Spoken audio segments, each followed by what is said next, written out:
We're just waiting to hook up to our YouTube channel, so just be 1 minute. Jennifer's almost there.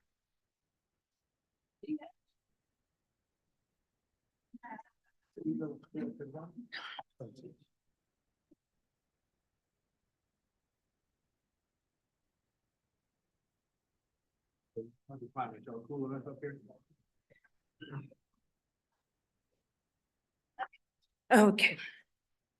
Welcome, everybody. Notice is hereby given pursuant to the Texas Open Meetings Act, Vernon's annotated civil statute, Article 625217, that the city of Smithville will conduct a council meeting and public hearing on June 10th, 2024 at 6 p.m. at City Hall located at 317 Main Street, Smithville, Texas. I call the meeting to order. Invocation will be led by Councilman Jameson. Thank you, Mayor. Let us pray. We ask your blessings on the people who have been called to lead the community in which we live and work and play, and on the good people who live here and have entrusted others to do the work to guide us through the future. We are thankful of the interest and enthusiasm of those in attendance tonight and watching online. Help us all to remember to consider, what do we need to learn? How might we need to change? And to whom do we need to listen as we navigate the challenges and opportunities we consider tonight? Remind us that in the noisiness of what passes for political debate today, that we are not only leaders, but also servants, and that it is our responsibility to serve the common good of all. Grant us the wisdom and courage to know and to do what is right and good and true. May we all speak out when it's time to speak out, and listen patiently and receptively when it is time to listen. May we always be guided by the spirit of our community, by the spirit of justice, and by the spirit of love. Amen. Amen. Pledge of Allegiance. I pledge allegiance to the flag of the United States of America and to the republic for which it stands, one nation, under God, indivisible, with liberty and justice for all. Under the Texas flag, I pledge allegiance to thee, Texas, one state, under God, one and indivisible.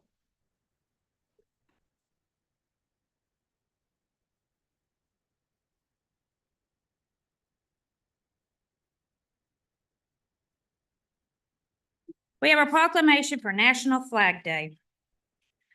Whereas the citizens of Smithville, Texas are extremely proud of their nation, more than 246 years of heritage and freedoms, and are loyal to the ideas and traditions and institutions would have made our nation so great. And whereas their obvious dedication to our way of life is indicated of a strong continued desire to preserve the priceless American heritage, and whereas the 14th day of June each year is hereby designated as Flag Day, and the President of the United States is authorized and requested to issue annually a proclamation calling upon officials of the government to display the flag of the United States on all government buildings on such day, and urging the people to observe today as an anniversary of the adoption on June 14, 1977, by the Continental Congress of the Stars and Stripes as the official flag of the United States of America. Now, therefore, I, Sharon Forrester, Mayor of the City of Smithville, on behalf of the Smithville City Council, do hereby proclaim the 14th of June as June 2024 as Flag Day. In Smithville, Texas, we urge all citizens to show their allegiance to our country and fly the flag of the United States of America during this week. The next proclamation, I had many people reach out to me and wanted to read this, and I appreciate everyone who did reach out to me. It's hard to choose somebody when there are so many great people in our community that want to participate in this, so I chose to read it myself. Proclamation of Juneteenth. Whereas our country is made up of people from every nation on earth who are declared equally not only in freedom, but also in justice, both of which are essential for a healthy human civilization. And whereas our nation was conceived on July 4th, 1776 with the Declaration of Independence, the classic statement being, "We hold these truths to be self-evident, that all men are created equal and that they are endowed by the Creator with certain unalienable rights, that among these are life, liberty, and the pursuit of happiness. And whereas at 2:00 p.m. on New Year's Day, January 1st, 1863, using his powers as president, Abraham Lincoln signed the Emancipation Proclamation, providing that all persons held as slaves within any state or designated part of the state shall be thenceforward and forever free. And whereas the Emancipation Proclamation made the permanent abomination of slavery a Union war aim and provided the legal framework for the emancipation of nearly all 4 million slaves as the Union armies advanced. And whereas on June 19th, 1865, almost 2.5 years later, Major General Gordon Granger arrived in Galveston, Texas, and announced the end of both the Civil War and slavery. With this announcement, that people of Texas are informed that in accordance with the proclamation from the Executive of the United States, all slaves are free. This involved an absolute equality of personal rights and rights of property between former masters and slaves, and the connection heretofore existing between them becomes that between employer and hired labor. The freedmen are advised to remain at their present homes and work for wages. They are informed that they will not be allowed to collect at military posts, and they will not be supported in idleness, either there or elsewhere. And whereas the first official Juneteenth celebration took place in Texas and has continued across the United States throughout the years. Now, therefore, I, Sharon Forrester, Mayor of Smithville, Texas, do hereby proclaim June 19th, 2024 as Juneteenth in the city of Smithville, Bastrop County, Texas, and I call this observance to attention of all citizens. And anyone can have a copy of the proclamation. Okay.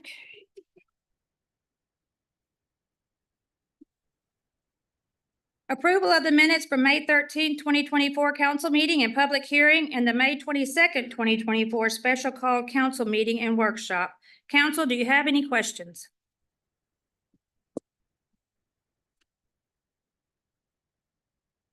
Anybody have questions? I'll entertain a motion. Mayor, I move that we approve the minutes for May 13th, 2024 for the council meeting. I'll second that motion. A motion's been made and second. All in favor? 1, 2. Approved. Next part is the general public comments. At this time, do we have anybody signed up to speak?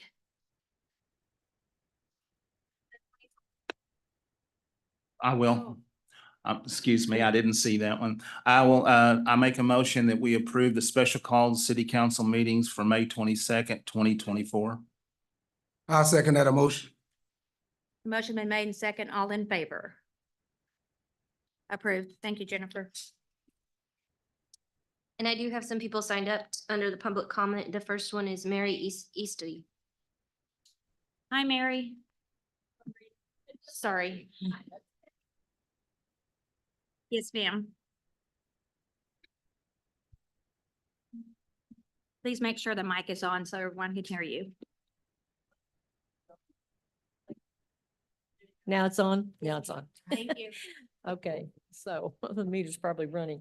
I gave each of y'all a blue folder with a brief email in there that I did and a brochure about what I'm going to talk about, what we propose to do. And what we want to do is create a shelter for the cats at the cemetery.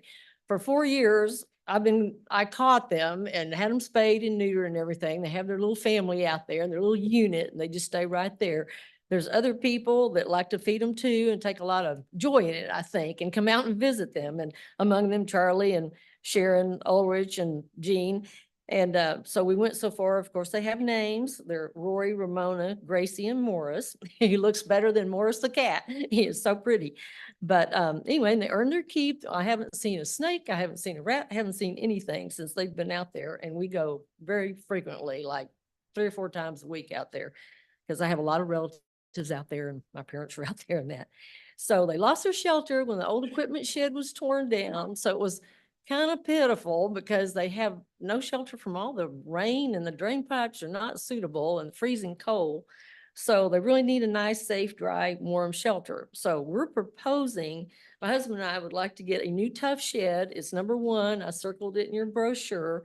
It's not very large, 8 by 8, but painted the same color as the new building, which looks really nice with the white trim. And then we could put a couple of kitty doors in it. And of course, it'll come with a front door. And the Tough Shed Company would deliver it and properly install it. They want to do it like 18 inches. They'll do it wherever, but 18 inches next to that new building. And it'll just look like a little mini version of the buildings that's there. So it looked really nice. And then later on down the road, when it's no longer needed or whatever, we would just like to donate it back to the city. Y'all can have it for additional storage or whatever. We don't want to try to keep a cat thing going forever out there, but this could never end because there's so many cats around here. But anyway, I think a lot of people would enjoy that and coming out there visiting anyway, and the cats would be safe and, it would be a nice place for them. So we'd appreciate your consideration. Thank you. Thank you. Mayor, may I ask you a question? Are there any other interested parties that we would need to speak to? Or are we in fact the sole owners of the cemetery? So long. We are the sole owners of the cemetery, yes, sir. Thank you. So this was not an agenda item, but it's something if you would like me to consider at a future agenda, I'll be happy to take that feedback now. I'm good with it going on the June agenda. Me too. I think that's great. Anything for kitties.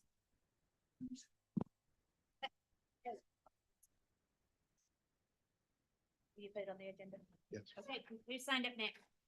John Easty. Okay, and then, I do have Charlie, if you want to go ahead and talk, he wants to talk about the cats as well.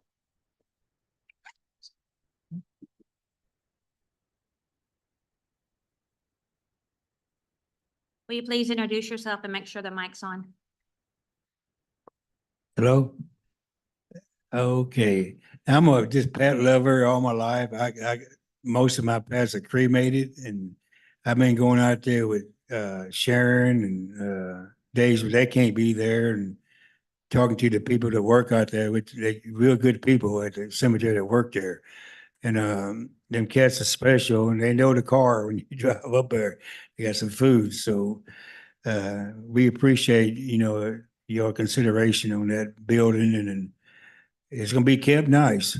And Sharon and Mr. Atkins from the Indian Lake and all of us, and we appreciate your support for this. Thank you.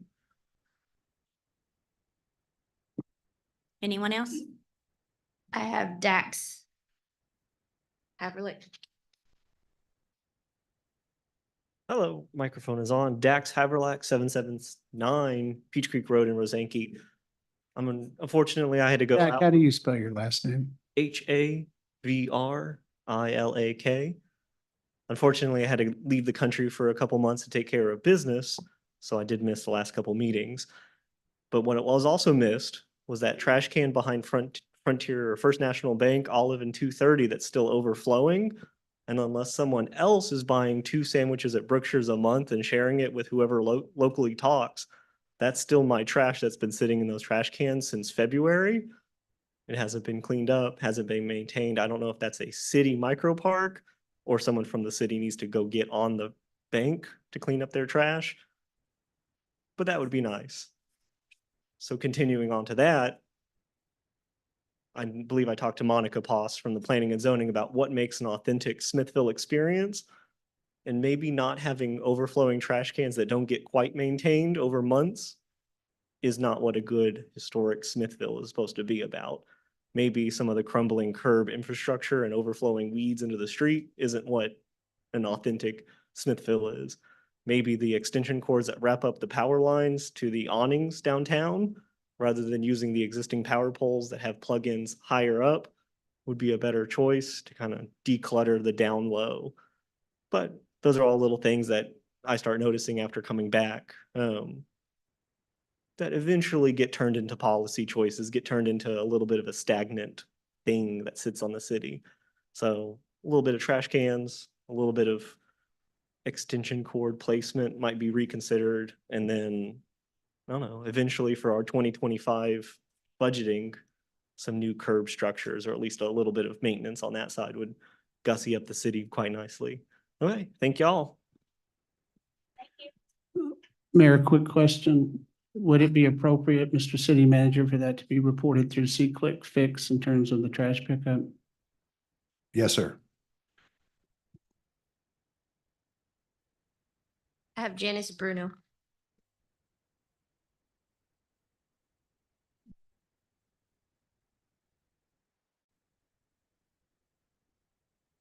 Do you miss us? Mayor, City Council, I'm Janice Bruno. I live at 800 Burleson Street. I also represent the Smithville Workforce Training Center. And I'd like to take the 50 seconds that Marie had, and then the 2:15 that there was some time remaining.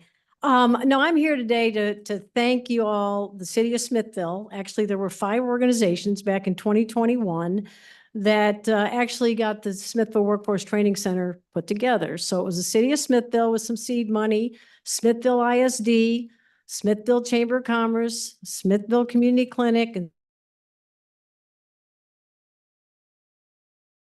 I specifically want to thank Jill Strube, and I publicly want to thank April Daniels because those two really, and Joanna Morgan, had the vision for the Smithville Workforce Training Center.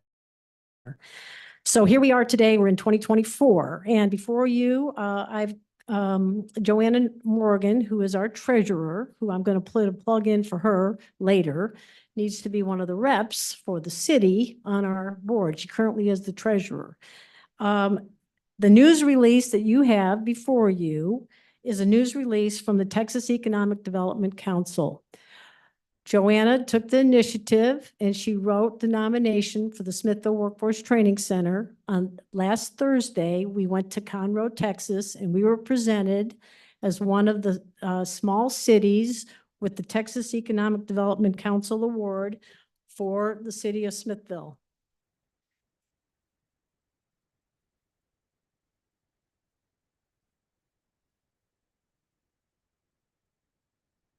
So what happens every year is the TEDC announces recipients. So the other communities that were nominated were Granbury, Gonzales, Kilgore, and Smithville.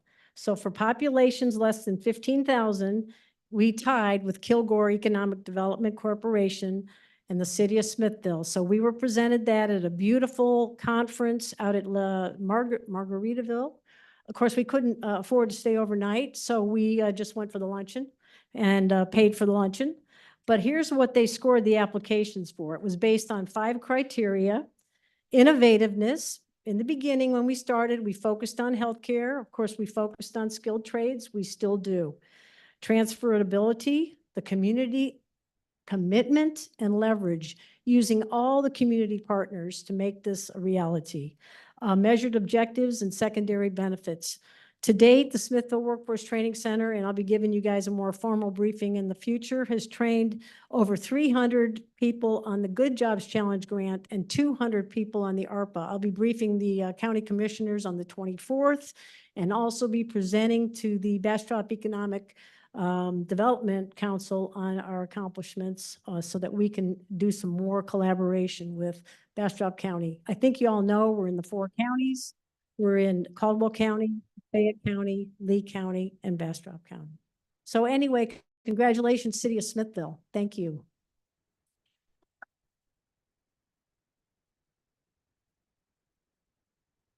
Next, I have Robert Patilio.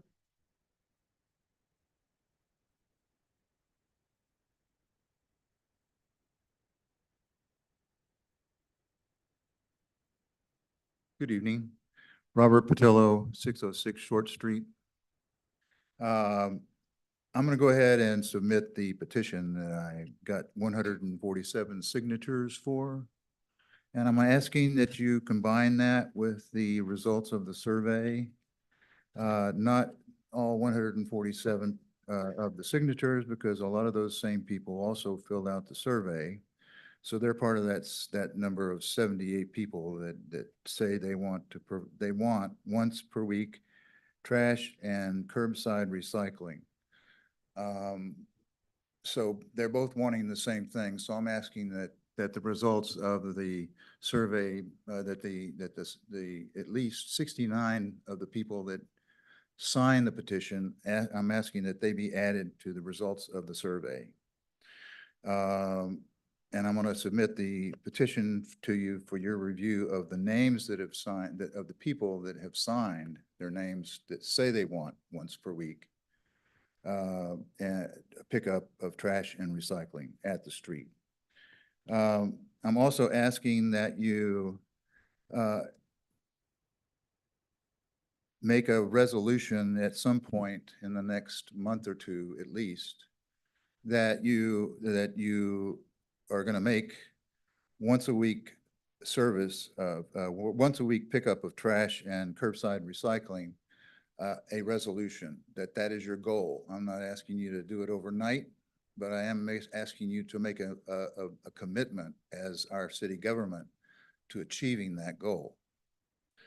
Also, in the meantime, while that goal is being strived for, I would like to, for those people who really don't want to have to pay the full freight that we're currently having to pay for services that we're not really using. And so consequently, what I'd like you to do is to allow people to buy bag tags. I probably, at the very most, throw out 3 bags of garbage a month, at the most, probably less. And I don't want to have to pay for Waste Management to not pick up my garbage. That's that simple. If I can get bag tags at $3 to $5 each, I'll take care of my own garbage and take it to the dump and our dump. And I'm assuming that you'll let people that want to do that do that. And I'm not asking for anybody to eliminate the leaf and limb. I think it's an important service. I think there are too many people that have trees in their yards that get limbs knocked down every time there's a windstorm, or rain or whatever. So I'm just asking that for people that don't want to have to pay for the pickup of twice a week that they're not using, make it, do something for us to give us a break. That's all I'm asking for. So that's what I'd like to do. And I would like to go ahead. I would like for the city council members to actually look at some of these signatures that are on these petitions to see the people that are serious about what they want. I'm not the only one. Thank you.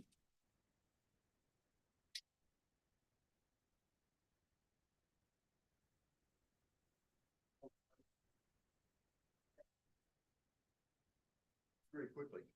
If you add that 69, those 69 people in there, and you take that comes to actually 147. It's recognizing the 147 signatures that I have on the petition.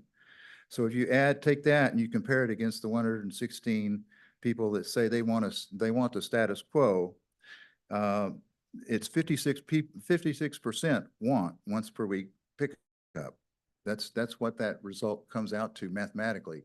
So if you add that to the petition changes from about 45%, I think is what the number was, to 56% who want once per week pickup of garbage and recycling.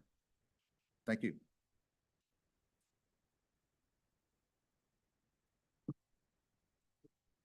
Thank you.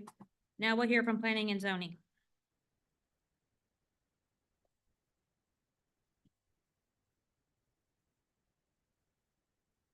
So we'll be tag teaming this tonight, seeing that I was absent from the meeting last week. So I'll take A and B. A being the variance request to allow chain link fence in lieu of a masonry wall or other equivalent noise attenuating barrier. This will be for the proposed or the new solar project out by the airport, that'll be next door to the current one that's there. Mr. Beza was not present. Robert gave a brief overview of the project. Sounds like, at the June 2021 meeting, or June in 2021, a similar request had been presented, and approved by both council and P and Z. I was at that meeting, I recall, that being talked about. If approved, the construction would start, if the variances were approved, it would start pretty quick. There were no questions or comments from the community. Very little noise will be emitted by the solar panels. They do turn based off the sun, but very little noise. So the need for a noise attenuating barrier would not be great. The P and Z board did vote unanimously to approve this variance. On B, still talking about the same property, the question about putting chain link fence, or not chain link, putting barbed wire across the top of the chain link. That is required by the electric NEC, I believe is what it is. So they have to have that. The one question that was brought up by a P and Z member was to confirm that this was barbed wire and not razor wire, to which it was confirmed to be barbed wire only. The P and Z did unanimously vote to approve this variance request as well.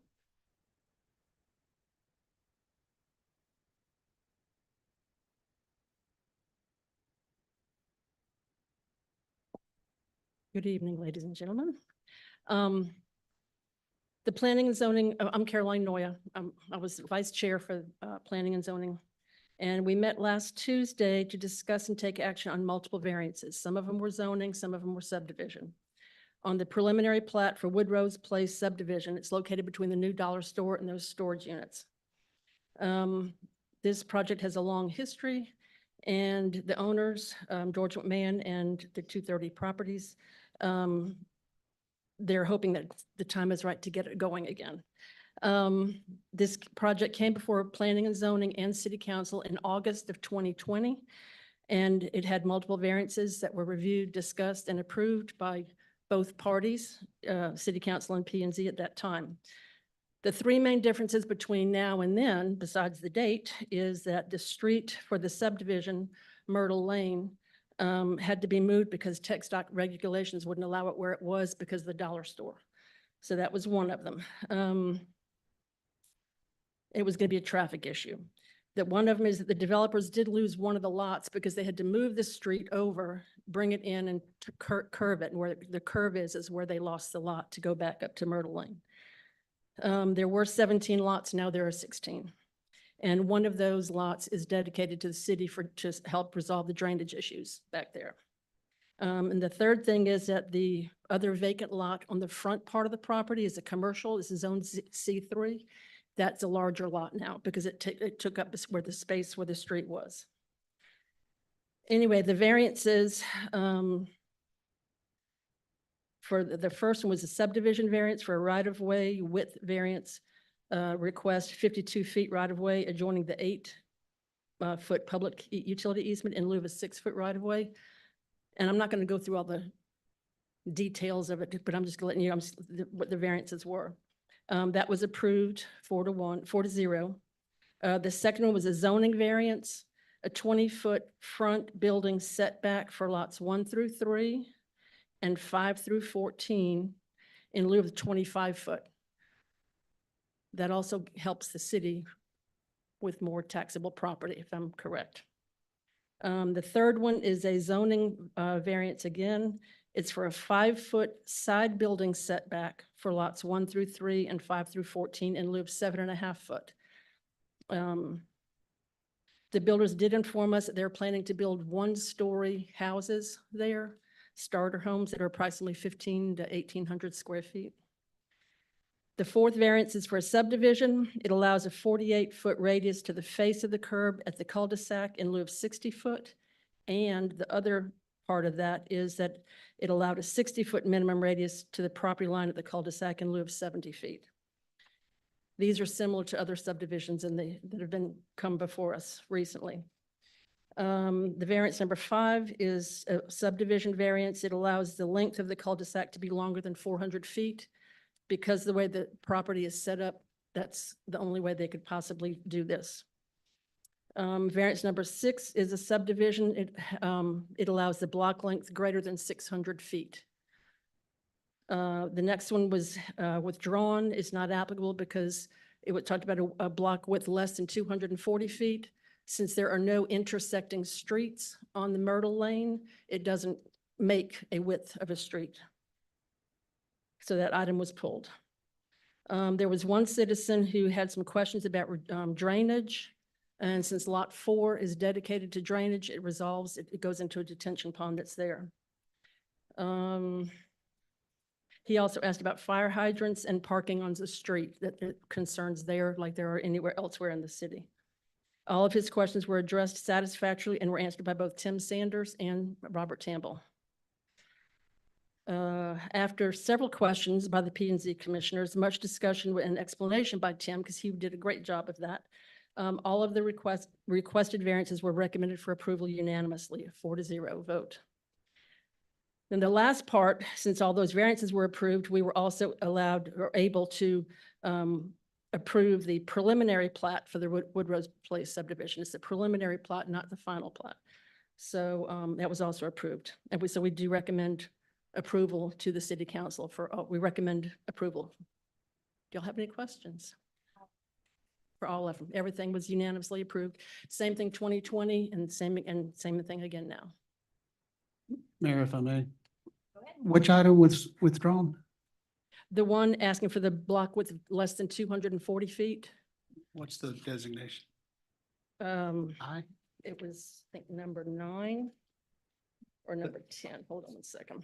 Let me allow, that wasn't even put on the agenda because it did not apply, so you won't find that in your packets. Okay. Point of clarification. That's why I can't find it. It was withdrawn. It was withdrawn. Any other questions? A sigh of relief. Proud. Yes. Nope. How about now? Yes, sir. Okay, Yes, perfect.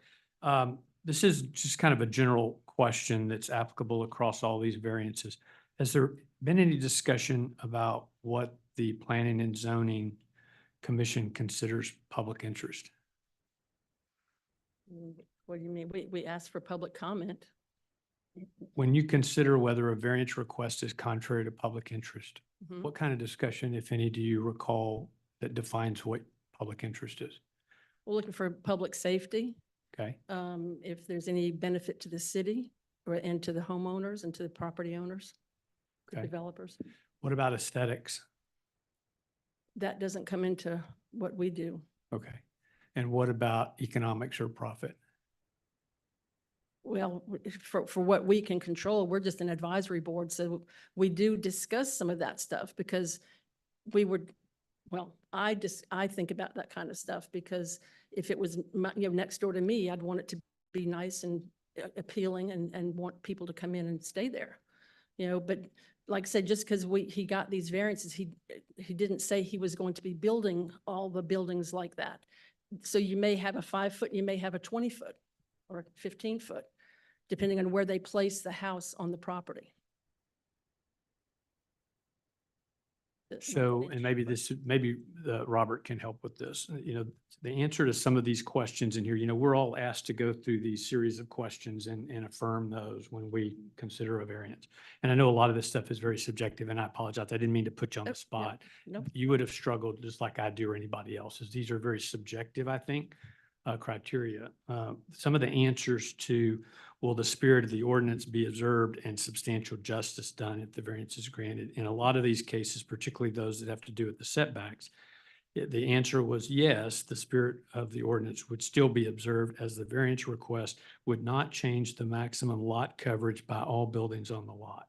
So my question then maybe for city manager is, as long as you don't change the maximum lot coverage by all buildings on the lot, is that sufficient to adhere to the spirit of the ordinance? It was in this case for the lot coverage, which is 40% on a 6,500 square foot lot. Right, and I did ask that of the developer. Because these lots are anywhere between 6,500 and 7,000 square feet, so they're a little bit larger than normal. And again, I'm not trying to, I'm trying to understand because we see a lot of these variances come through and I voted on a number of them. And a number of the times I voted on it because of precedents. I've seen how they were voted on previously, and it's difficult to vote against something that's been a precedent. It's especially difficult if somebody came in a year and a half or so ago, got approval. I'm just trying to understand and create a little bit of discussion around these variances, because I think as the town faces more growth, the P&Z is going to see more of these situations. Mhm. And again, this may be a question the city manager can help with, but sometime at some point in the past, well before I was here in town, somebody wrote an ordinance and said that a 25-foot front yard setback was the right setback. They had some reason for picking 25. If 25 is the right number, then why is 20 okay? And if 20 is okay, why does the ordinance say 20? Or 15? At what point do we say that we set the front setback where it needs to be? And if we're going to change it, there has to be a compelling reason to change it, because I feel like when I go back even through some of my own packages, it seems to be very permissive. We just kind of say yes. And I want to make sure that we're thoughtful about, what we do with these variances, because Philip is an applicant for the P&Z, and I read his application. And one of the things in his email to the city manager was a recognition that this town is going to grow. He loves Smithville. He wants to see us manage growth. He wants to see us retain standards. That's why he wants to serve on P&Z. So when P&Z looks at these things and we have these ordinances, I just want to understand, where is the right number? Is 25 the right number? Is 7.5 and 10 the right number? Is 5 and 7.5 the right number? What is the right number? And whatever we agree is the right number, are we just going to somewhat arbitrarily agree to grant variances? I'm sorry that was long-winded, but I hope I'm trying to explain. I'm trying to struggle with being consistent on some of these things. Mayor, if I may reply to that. Yeah, I'm not sure if this is the point where we're supposed to go ahead and go into discussion, or we're going to wait till we come back through citizen comments. I have some additional comments. Particularly, I wanted to hear more about what consideration, what emphasis you guys place on the hardship. Yeah, I didn't mean to Might be go, I didn't mean to go out of order. My intention was really to question. I know that there's a different section, so let's wait if you want to do that. I just I wanted your opinion, and I know Garrett's here too, and I would invite him if he was inclined. I don't want to put you on the spot, but to the extent we consider P&Z members being added to the commission, even though it's an advisory, not a rulemaking per se, we do try to take what the P&Z says, so their work is valid. I mean, it is meaningful. We do defer, and it's hard to go against a unanimous recommendation unless there's something compelling. But I would challenge P&Z, when we grant these variances, if 25 is what somebody thought was the right number for a front lot setback, why is 20 okay? Or why isn't it 15 or whatever? So I'm just asking you to think about that when you. Before you'd asked me to respond to that. So let me state, yeah, these ordinances put together some time ago. And along with, is it contrary to public interest, we have crazy things in the current subdivision ordinance, except in unusual circumstance, very subjective. We're in the process of modifying the subdivision ordinance now, and we'll be combining best known methods and what we consider to be valid. So is 25 good? Is 20 good? These are all conversations we're going to have as we update the subdivision ordinance. So having said that, contrary to public interest, normally when the pitchforks and torches come out, you pretty much know if it's contrary to public interest. Right. And the questions that came from the only citizen who made a comment about it were answered. And he was satisfied with what they asked for. And again, I hope it's clear. I'm not trying to necessarily say that this is right or wrong. I'm trying to raise a point because we're seeing a lot of these in this package, and I think we're going to see more of these. And as we start to see production home builders potentially come into our market, which we're going to see, those people like D.R. Horton and Lennar and Guillen, those people have down to a science after 50 years of practice. They know to a penny how much paint they spend on a house, how much lumber they spend on a house, how many bricks they have. That's how they sell these houses cheap. If you cut off 5 feet or 10 feet in the front, that's 5 or 10 feet less of sod. That's 5 or 10 feet less of concrete driveway you have to put in. It doesn't seem like a lot, but when you're trying to solve for a $230,000 sales price or 215, that's how these production builders do it. So it's a slippery slope. I'm just trying to make sure my colleagues are thinking and that P and Z's thinking about the future, not just this instant right here. I don't think anybody's opposed to granting these, but it's just something that we start setting precedents. We need to be thinking about where do we draw the line? Somebody thought 25 was fine. Right, at but- some and that's point. also when there was fewer houses as well. I mean, in more densely populated places, cities, towns, wherever, some places are closer together, closer to the front. Because I did ask about the size, the lot coverage, was it still going to be no more than 40%? And he said, absolutely. That would be And- house, driveway, shed, And- garage, And you know, pool, whatever. that just begs the question, Mhm. if you're not going to change the footprint at all, so if you're not going to change the building coverage at all, the only benefit to eliminating a setback is placement of the building on the lot. That's Correct, the only thing, right. because nothing else changes. And that's what he said, is depends on where the placement of the house is going to be. Okay, and so when they told you that they were only going to do 1 stories, is that a contractual commitment that they made? That would be between them. Or is that just that's what their intention is today? That's what they told me they were going to do. That's what they told me. Yes, and, commission. and the variance, if you choose to grant it for a 5-foot side yard setback, it would not be allowed to put a 2-story house there as they come through with the construction plans. We won't allow it. Okay, that was my next question is our current ordinance has 10 and 7.5 as the step down from 2-story to 1-story. This is asking for both of those to go to 5. So what you're saying is that if they did it, they're either not going to do a 2-story, or if they do, it has to be 7.5. So we're really not granting a variance for 5 on the side for everything, just if it's 1-story. Yeah. We said we had discussed 1 story. Okay. Well, when the motion's made, I don't think that's clear in the package. I think we should make that clear that the 5-foot variance on the side is limited to a 1-story, and if it's 2, it has to be 7.5. Can I ask a question, please? Mhm. I watched the P and Z meeting, but I couldn't hear the audio Sound was, kept going it wasn't good, but I recall, I believe Tim said the purpose of that setback being less was to have more buildable space on that lot? Is Correct, that correct? correct. It's just, and it's like, what, do they want a bigger backyard? And a smaller front yard? Because when they're coming in and their driveway is right there, they just go right in and then they can have a bigger backyard. I mean, I've been involved in some subdivisions elsewhere and they didn't have the restrictions that they have here. They literally build up on like 85% of the property. And it's like, that's not good. And that's not Texas, so. Now I'm getting confused. Yeah, me too. I So know what you're going to the ask. purpose was not to create more buildable space, but now it is. No, it said on there it was for more buildable space. He said that in the I packet. thought it was for the location. Okay, hold on. Mr. Tim Sanders and the developer are here. Let's get her off the interrogation stand and let Tim That's and okay. George, if you don't mind, counsel. Or do we need to move it to the, Well, where I mean, I actual think, discussion is supposed I to mean, I think I want to ask questions of the P and Z, but we don't have to do it now. We can excuse you and then come back because I may have more for you, Okay, just so I understand what y'all talked about.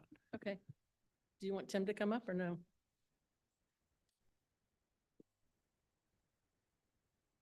Point of order, you can talk with the developer and the P and Z on this section before you go into public hearing. That's usually how we do it. The developer and Tim, the P and will you Z please appear? are on this section.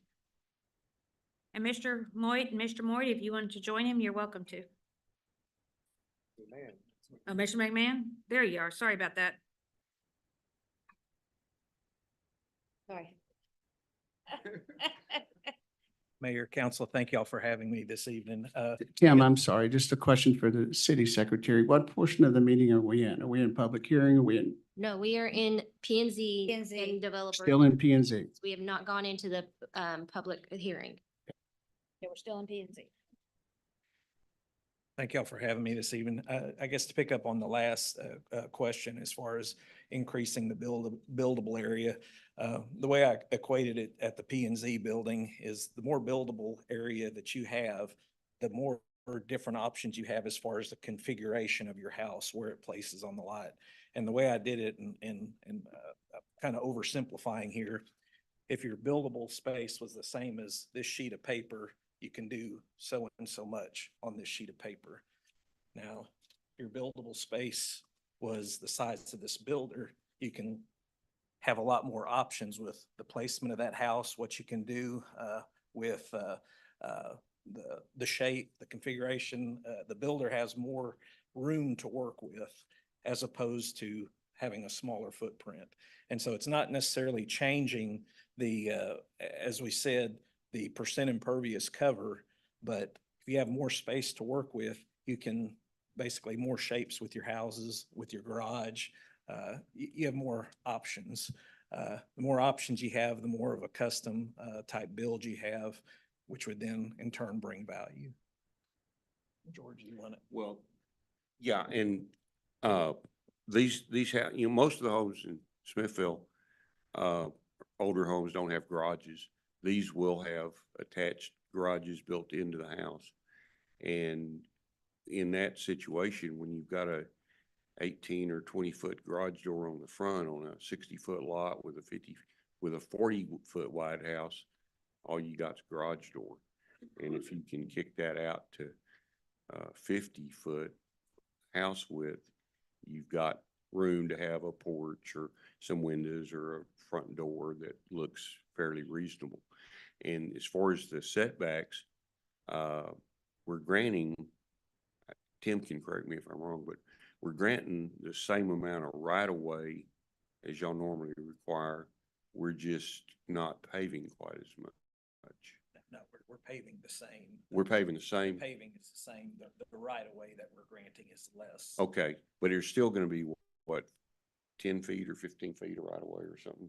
The right of way is 52 feet. The city ordinance specifies 60 feet. And what we're requesting is a 52-foot right of way with an 8-foot PUD as an equivalent. Yeah, so the houses will actually be 28 feet from the curb.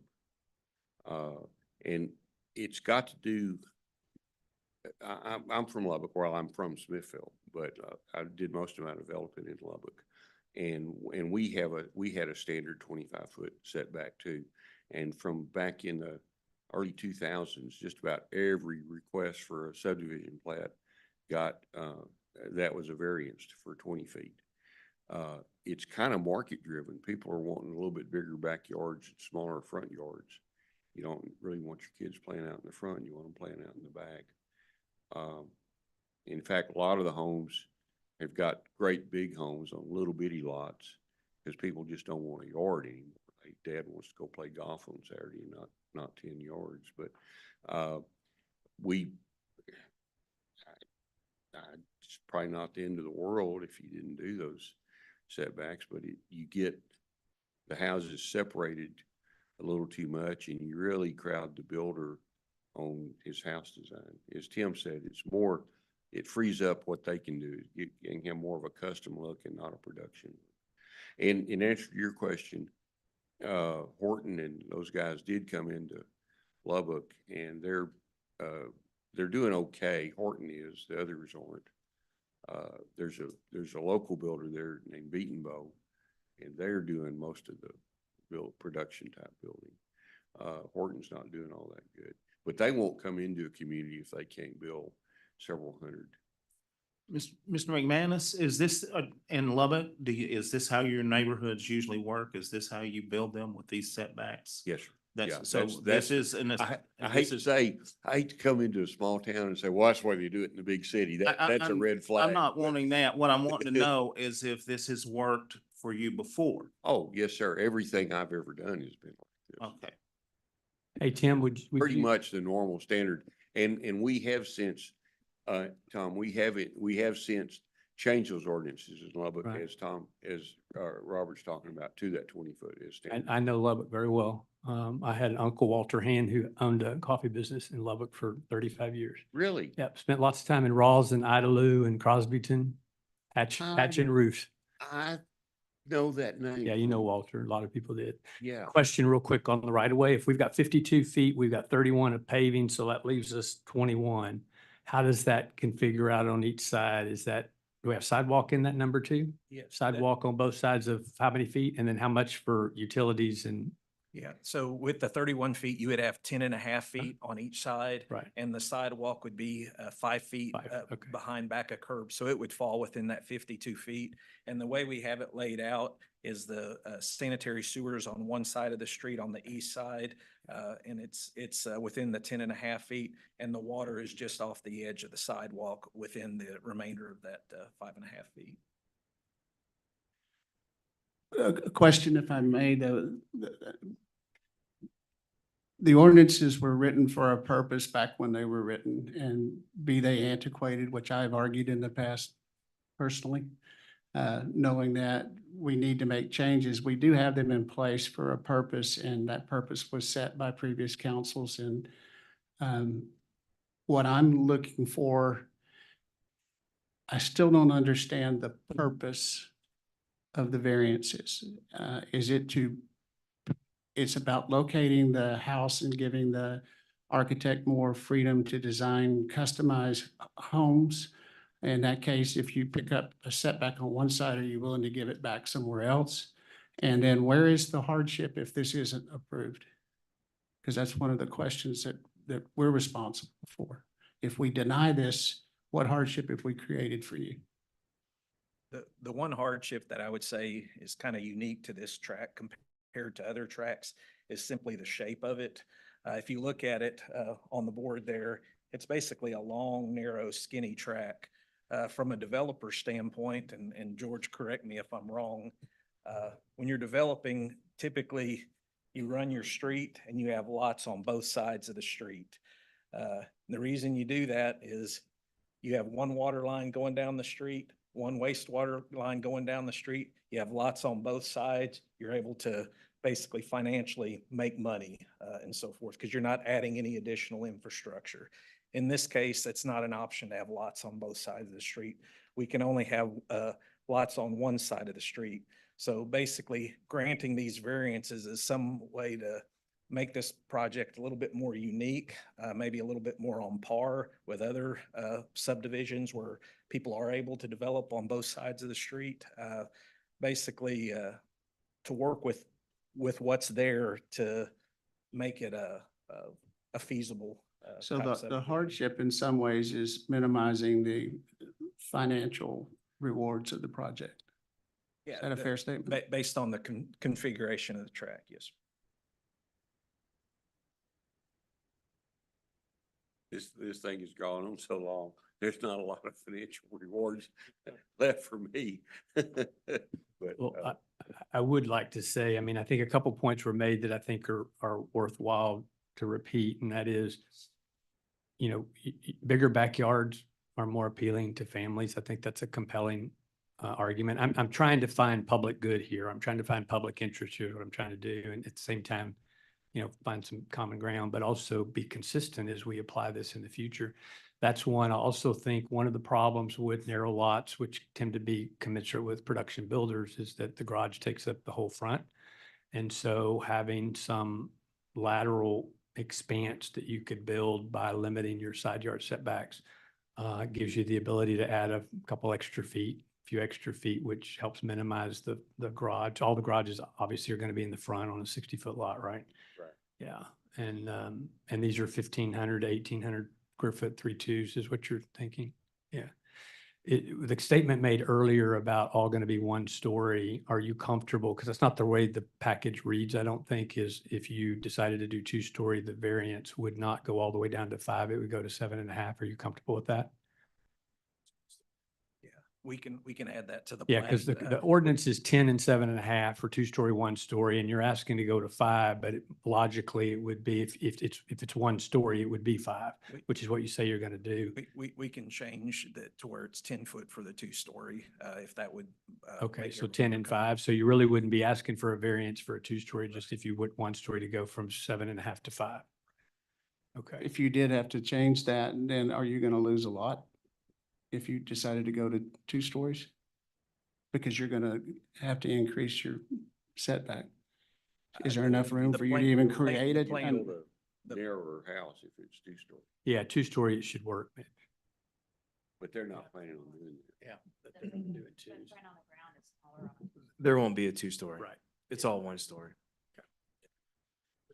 And which lot, where is the detention pond? It would be lot 4 on the Can you west side point of the cul-de-sac. Yes. So one other question about emergency services, getting in and out since your street is smaller, things like that. I'm sure you explained this at P and Z, but could you go over that again, please? Yes, sir. So the street itself is, as far as from edge of pavement to edge of pavement, meets all city requirements. It would be similar to what you find, I'm going to go with the 2 most recent ones that we've been involved with. The same as the Prairie subdivision, the same as Herder River Estates. Those both have the same street width as what we're proposing here. The difference between this one and those is instead of having the 52-foot right or 60-foot right of way like those have, this would have a 52-foot right of way. But the street width itself would be the same as what city ordinance requires. Thank you. Is this detention pond independent or is it going to end up dumping into the big one? It would be an expansion of the existing pond. Can you expound upon that? Sure. So when we went through this, basically,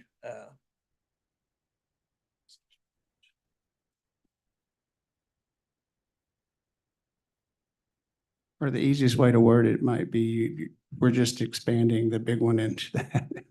And you're donating the land to do it. So that's kind of a simplistic way of saying it. So when we went through plan review, basically what we did was, the top shows the drainage area pre-development that's going into the detention pond. And the bottom shows the post-development. Basically what we did under the pre-development, using the 100-year storm event, we calculated how much stormwater runoff would be generated under existing conditions today. So we had that number. Under post-development, based on the layout that we have here, we calculated how much runoff volume would be calculated under post-development conditions. And basically, we took that volume, we subtracted the pre-development volume, and that difference is how much we would be expanding the detention pond. I actually understand that. Thank you. Sure.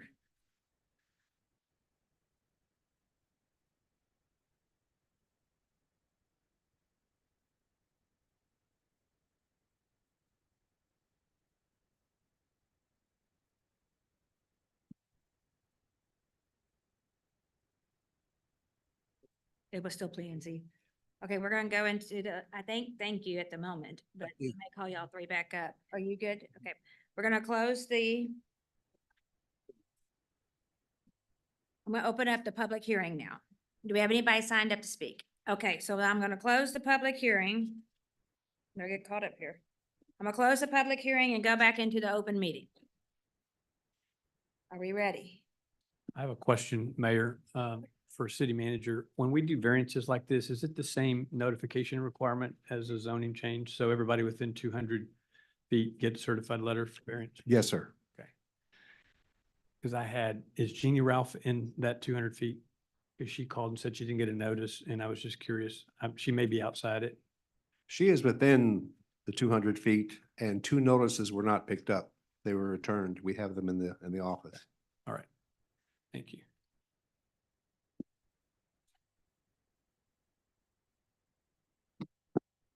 Discussion and action on a variance requesting to allow a chain link fence in lieu of a masonry wall and other equivalent noise attenuating barrier as required by the City of Smithfield zoning ordinance, chapter 14A, section 2.210, D3.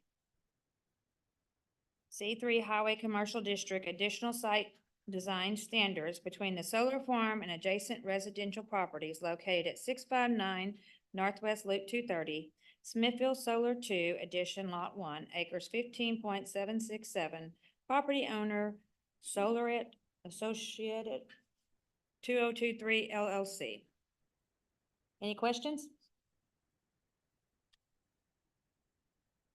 Any questions? Can I make a motion, Mayor?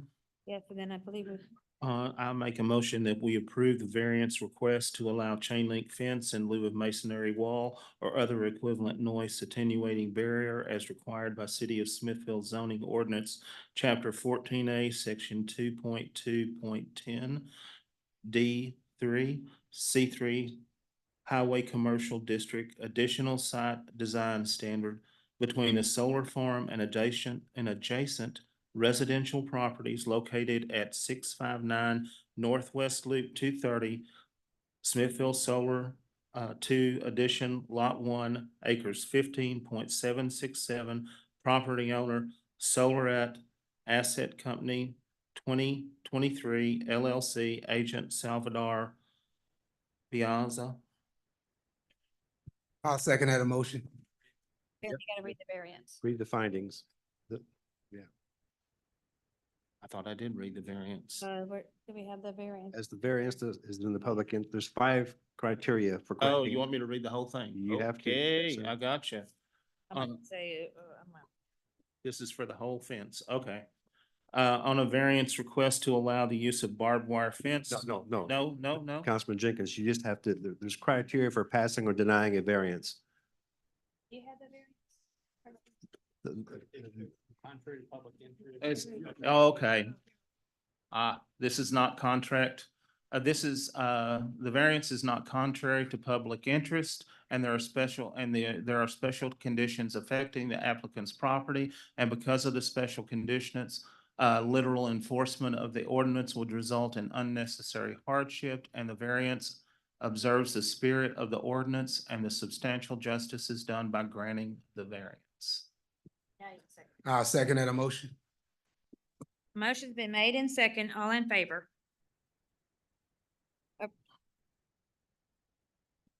Motion's been made in second, and we're all in favor, so approved. I lost my place. Okay. All right, next item. On a variance requesting to allow the use of a barbed wire fence otherwise prohibited by per Smithfield Code of Ordinance, Chapter 14 zoning, Section 3.6, General Development Standards, fences and walls for property located at 659 Northwest Loop 230, Smithfield Solar 2, Addition Lot 1, acres 15.767, property owner Solaret Aceto 2023 LLC, agent Salvador Beza.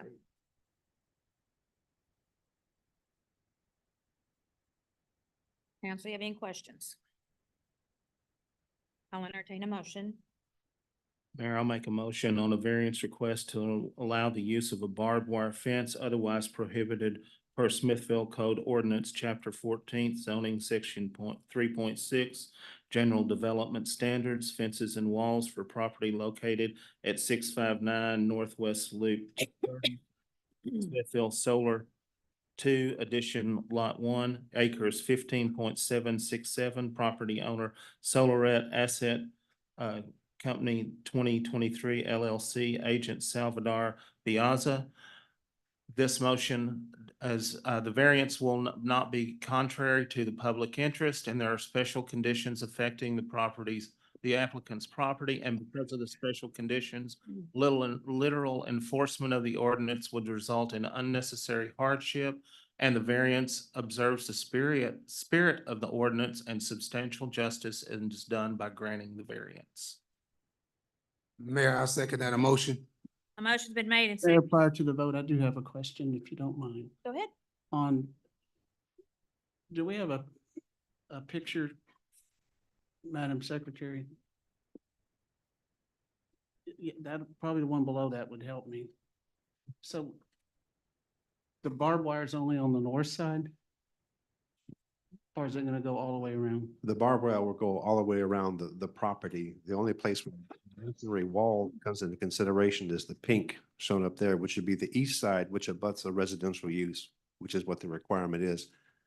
It's been proven that the single axis tracking solar array system has minimal noise, and the variance is granted in the past for that reason, as they just don't put out any Yeah. decibels. And I don't have a problem with Yeah. the noise part of it. It's the barbed wire part. So the people on the east side, what lives there on the east? The other east. backwards, just north and south. On the inside, Right here? yeah. Who is that? Yeah, that's a residential property. Okay, and so if some point in the future they say, oh, we don't want that barbed wire fence, they just need to come in and build their own fence on their side? Yes, sir. I'm just concerned about that land changing hands and, okay. Thank you. Okay, back to entertain a motion. Got a second? All in favor? 1, 2. Approved. Mr. David Cox in the audience here, UGE, they're the owners of the Solar 1 and Solar 2. Thank y'all for coming. Okay, Annalise. Thank y'all. We appreciate it. Ready? Sorry.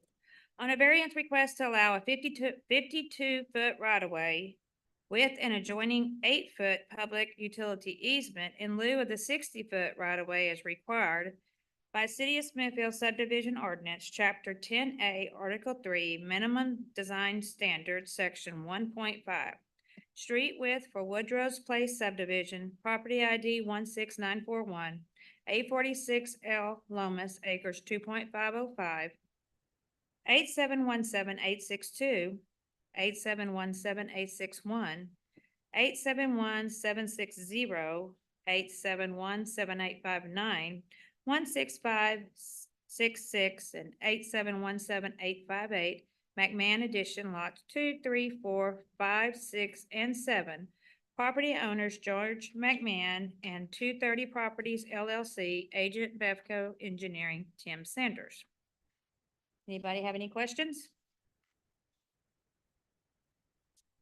I'll entertain a motion. Mayor, I'll make a motion. We grant a variance request to allow a 50-foot right-of-way with an adjoining 8-foot public utility easement in lieu of the 60-foot right-of-way as required by the City of Smithfield Subdivision Ordinance, Chapter 10A, Article 3, Minimum Design Standards, Section 1.5, Street Width for Woodrow's Place Subdivision, Property ID 16941, A46L Loomis, acres 2.505, lot 8717-862, 8717-861, 871760, 8717-859, 16566, and 8717-865. McMahon Edition, lots 1, 2, 3, 4, 5, 6, and 7. Property owner George McMahon and 230 Properties LLC, agent Bevco Engineering, Tim Sanders. The variance will not be contrary to the public interest, and there are special conditions affecting the applicant's property. And because of the special conditions, literal enforcement of the ordinance would result in unnecessary hardship, and the variance observes the spirit of the ordinance, and substantial justice is done by granting the variance. Mayor, I second that motion. A motion's been made and second. All in favor? Mayor, one comment. I'm sorry, before we go to the vote. Sorry, go ahead. Motion and second authorizes the debate. The comment I'm going to make, and just for my colleagues, and then I'll only make it on this one variance because I'm struggling with this because we've got the rules and ordinances in place and we're basically shredding it for this purpose. And I don't see the hardship that's out there. I do understand the profit motive. I understand all of this. And I don't know where we draw the line. Hopefully it's going to be when we redo the ordinances because particularly in some ways, this is a production build and we've got many more of these on the horizon. And we're basically ceding control of this and establishing precedent, although we don't have to look at precedent. It certainly is an argument when people come before us. So I don't see that we're causing a hardship if we were to deny these. I'm pretty good sense of where the vote's going to go, but I did want to go ahead and make that statement public. Thank you for letting me do that. Oh, you're fine. Yeah, and let me make one too, because I do share obviously some of the concerns that Councilmember Jamison voiced. I said that when I talked earlier. I have a hard time. I know enough about the industry to know that what's being requested in terms of front yard setbacks and side yard setbacks are not abnormal. Mr. McMahon alluded to that with his developments in other places. So I think our ordinance is just that. It's just an ordinance. We picked a number. 20 is not necessarily bad. I also feel like if you have a 4-0 vote from your planning and zoning committee, there needs to be a really strong, compelling reason not to follow that. And then last, this was approved at some point before, and I think these have expired just because of passage of time. So I want to be respectful to my colleague because I do think he raises a great point, one that I share too.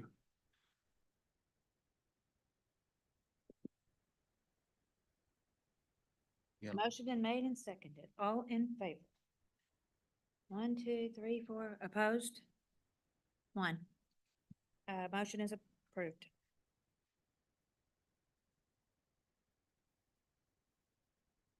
D, on a variance request to allow a 20-foot front yard building setback in lieu of the 25-foot front yard setback as required by the City of Smithfield zoning ordinance, Chapter 14A, Section 2.21C, SF1, single-family resident district dimensions for lots 1 through 3 and lots 5 through 14 of the Woodrow's Place subdivision. Property ID 16941, A46L, Lomas Acres 2.505, 8717-862, 8717-861, 871760, 8717-859, 16566, and 8717-858. McMahon Addition lots 2, 3, 4, 5, 6, 7. Property owners George McMahon and 230 Properties LLC, Agent Bevco Engineer Tim Sanders. Council, do you have any questions? Mayor, I'll make a motion that we approve the, let's see, which one are we on? This one, D? Okay, on variance request to allow a 20-foot front yard building setback in lieu of 25-foot front yard setback as required by the City of Smithfield zoning ordinance, Chapter 14A, Section 2.2.1C, SF1 single family residential district dimensions for lots 1 through 3 and lots 5 through 14 of the Woodrow's Place subdivision, property ID 16941, A46L, Loomis Acres 2.505, lot 8717-862, 8717-861, 871760, 8717-859, 16566, and 8717-858. McMahon Addition lots 2, 3, 4, 5, 6, and 7. Property owners George McMahon and 230 Properties LLC, Agent Bevco Engineering, Tim Sanders. The variance will not be contrary to the public interest, and there are special conditions affecting the applicant's property. And because of the special conditions, literal enforcement of the ordinance would result in unnecessary hardship, and the variance observes the spirit of the ordinance, and substantial justice is done by granting the variance. Mayor, I'll second that motion. A motion has been made and second. I have a question. I just want a clarification. The package says that if we grant this variant, it will not change the maximum lot coverage by all buildings on the lot. So does that mean that the impervious cover will be exactly the same, that this is just limited to placement of buildings? That is my understanding, unless Tim or Mr. McMahon has a different opinion. You have to speak in the mic, Tim. You can't just stand back up there. I just want to make sure this gets recorded exactly, because I want to make. My understanding of the city's maximum coverage ordinance, it's the percent based on the lot size itself, not on the buildable area. Yeah, that's what I think too. I just wanted confirmation you understood that that's what this is. So this is really just about allowing potentially a larger backyard, and to a minimal extent, you have a little bit less driveway to build. You're a little bit further, closer up in Yes. terms of where you can position the house. Yes, sir. Okay, that's all right, correct. thank you. Okay, any other questions? Okay, so a motion's been made and seconded. All in favor? 1, 2, 3, 4 against. 1. Motion has been approved. Number E. On a variance request to allow a 5-foot yard buildable setback in lieu of the 7.5-foot side yard setback as required by the City of Smithfield zoning ordinance, Chapter 14A, Section 2.2.1C, SF01, single-family resident district dimensions for the lots 1 to 3 and lots 5 to 14 of the Woodrose Place subdivision, property ID 16941 A46L, Lomas Acres 2.505, 8717862, 8717861, 8717760, 8717859, 16566, and 8717858. McMahon Additions Lot 2, 3, 4, 5, 6, and 7. Property owners George McMahon and 230 Properties LLC, Agent Bevco, Engineer Tim Sanders. Any questions? I'll entertain a motion. You got the playbook. I'm gonna let you go ahead and do it, but I would ask you to clarify because the notes that were given to us are different than what's in the package. The package makes reference to a 5-foot in lieu of 7.5 and 10. And what I think we agreed to is that it's only to 5 foot for a single story. Okay, so you want the single story in there? Yeah. Okay, I can do that. And 5 foot, that limited single story. If you Okay. can do that, I can support that. No problem. Okay, I make a motion on a variance request to allow a 5-foot side yard setback, building setback in lieu of the 7.5-foot yard setback for single level housing as requested by City of Smithfield zoning ordinance, chapter 14A, section 2.2.1C, SF1, single-family residential district dimensions for lots 1 through 3 and lots 5 through 14 of the Woodrose Place subdivision, property ID 16941 A46, Loomis Acres 2.5.0, 8717862, 8717861, 8717760, 8717859, 16566, and 8717858. McMahon Addition lots 1, 2, 3, 4, 5, 6, and 7. Property owners George McMahon and 230 Properties LLC, Agent Bevco Engineering, and Tim Sanders. To clarify, this is for houses that are single level, not multi-level. The variance will not be contrary to public interest, and there are special additions affecting the applicant's property. And because of the special conditions, little enforcement of the ordinance would result in unnecessary hardship. And the variance request observes the spirit of the ordinance, and substantial justice is done by granting the variance. And I may have really butchered that. No, I can second that. I'll second that. Motion been made and second. All in favor? 1, 2, 3, 4. Opposed? Is approved. And I think one thing for the record is when you talk about public interest, this lot setback on the side will allow for a better aesthetics, wider footprint in the front. It'll minimize the negative impact of the garage because garages tend to take up the entire front of the building. So I'm not coaching or anything. I'm just searching here for public interest here. Okay. F, on a variance request to allow 48-foot radius to face curve and 60-foot radius to property line at cul-de-sac in lieu of the 60-foot and 70-foot radius as required by the City of Smithfield subdivision ordinance, chapter 10A, article 3, minimum design standards, section 1.9. Dead ends. For Woodrose Place subdivision, property ID 16941, A46L, Lomas Acres 2.505, 8717862, 8717861, 8717760, 8717859, 16566, and 8717858. McMahon Edition lots 2, 3, 4, 5, 6, 7. Property owners George McMahon and 230 Properties LLC agent Bevco engineer Tim Sanders. Council, do you have any questions? All right, Jimmy.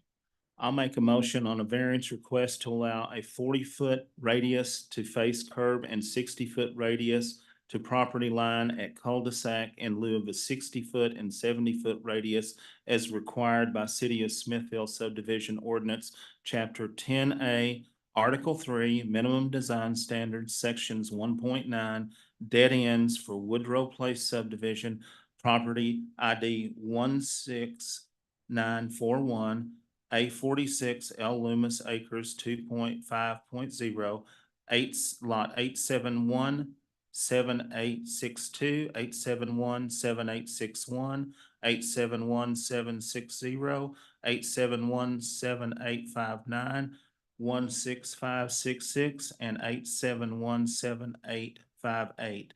McMahon Edition lots 2, 3, 4, 5, 6, and 7. Property owners George McMahon and 230 Properties LLC, agent Bevco Engineering, Tim Sanders. The variance will not be contrary to the public interest, and there are no special conditions affecting the applicant's property. And because of the special conditions, literal enforcement of the ordinance would result in unnecessary hardship, and the variance observes the spirit of the ordinance, and substantial justice is done by granting the variance. Can I Point of just get a- information, Mayor. I'm not sure, I may have missed it. Did you get it, Jennifer? You said 40 instead of 48? Okay, I just want to make sure you caught that. Did I say one wrong? Clarify, is it 40 or 48 that you're approving? 48. Okay. Did I say 40? Okay, excuse me. I butchered that one too. So, Mayor, this probably goes without saying, but city manager confirming those radiuses are still fine for fire and health and safety and everything. Yeah. Okay. All right, thank you. Second? Mayor, I second that motion.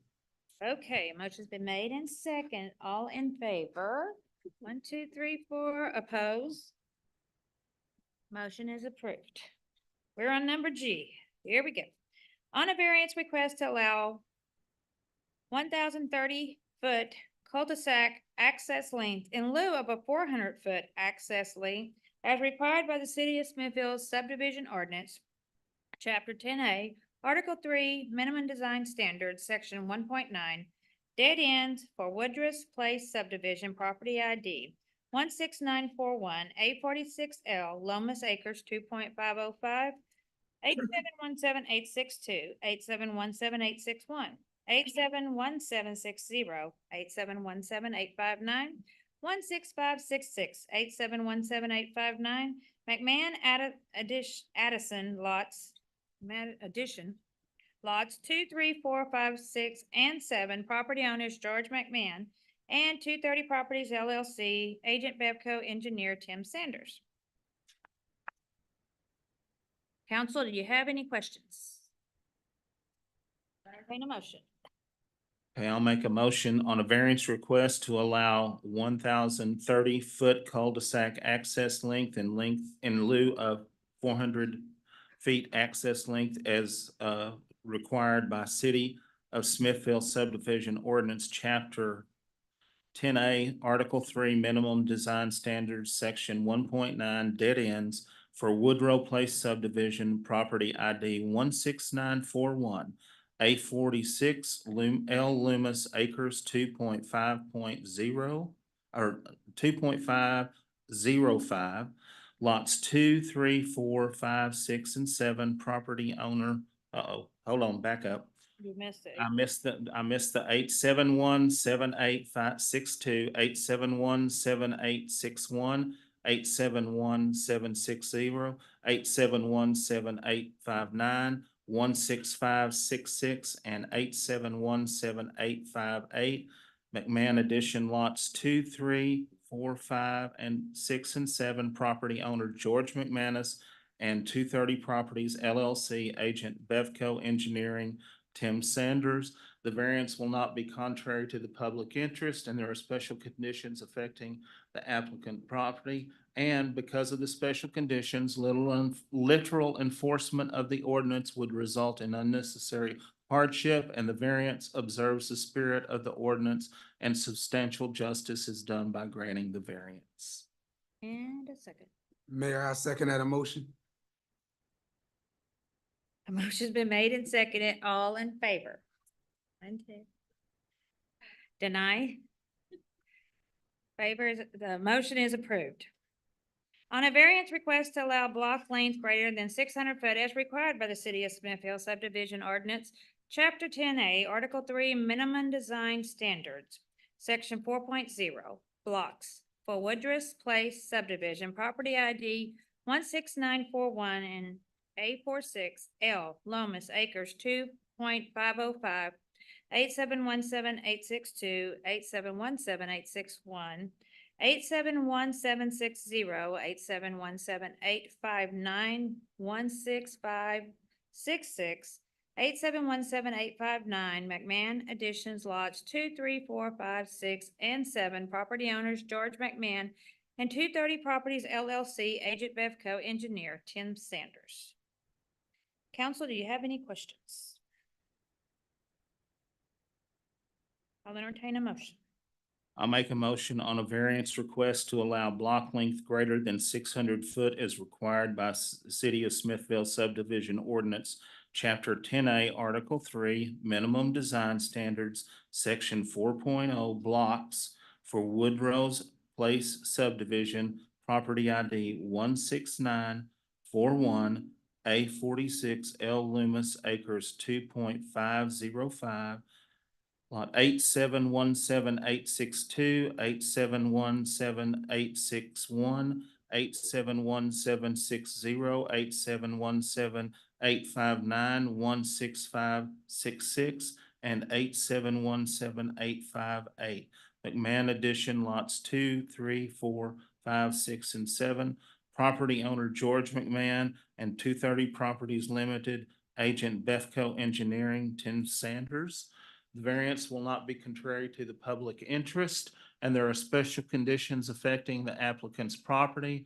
And because of the special conditions, literal enforcement of the ordinance would result in unnecessary hardship, and the variance observes the spirit of the ordinance, and the substantial justice is done by granting the ordinance.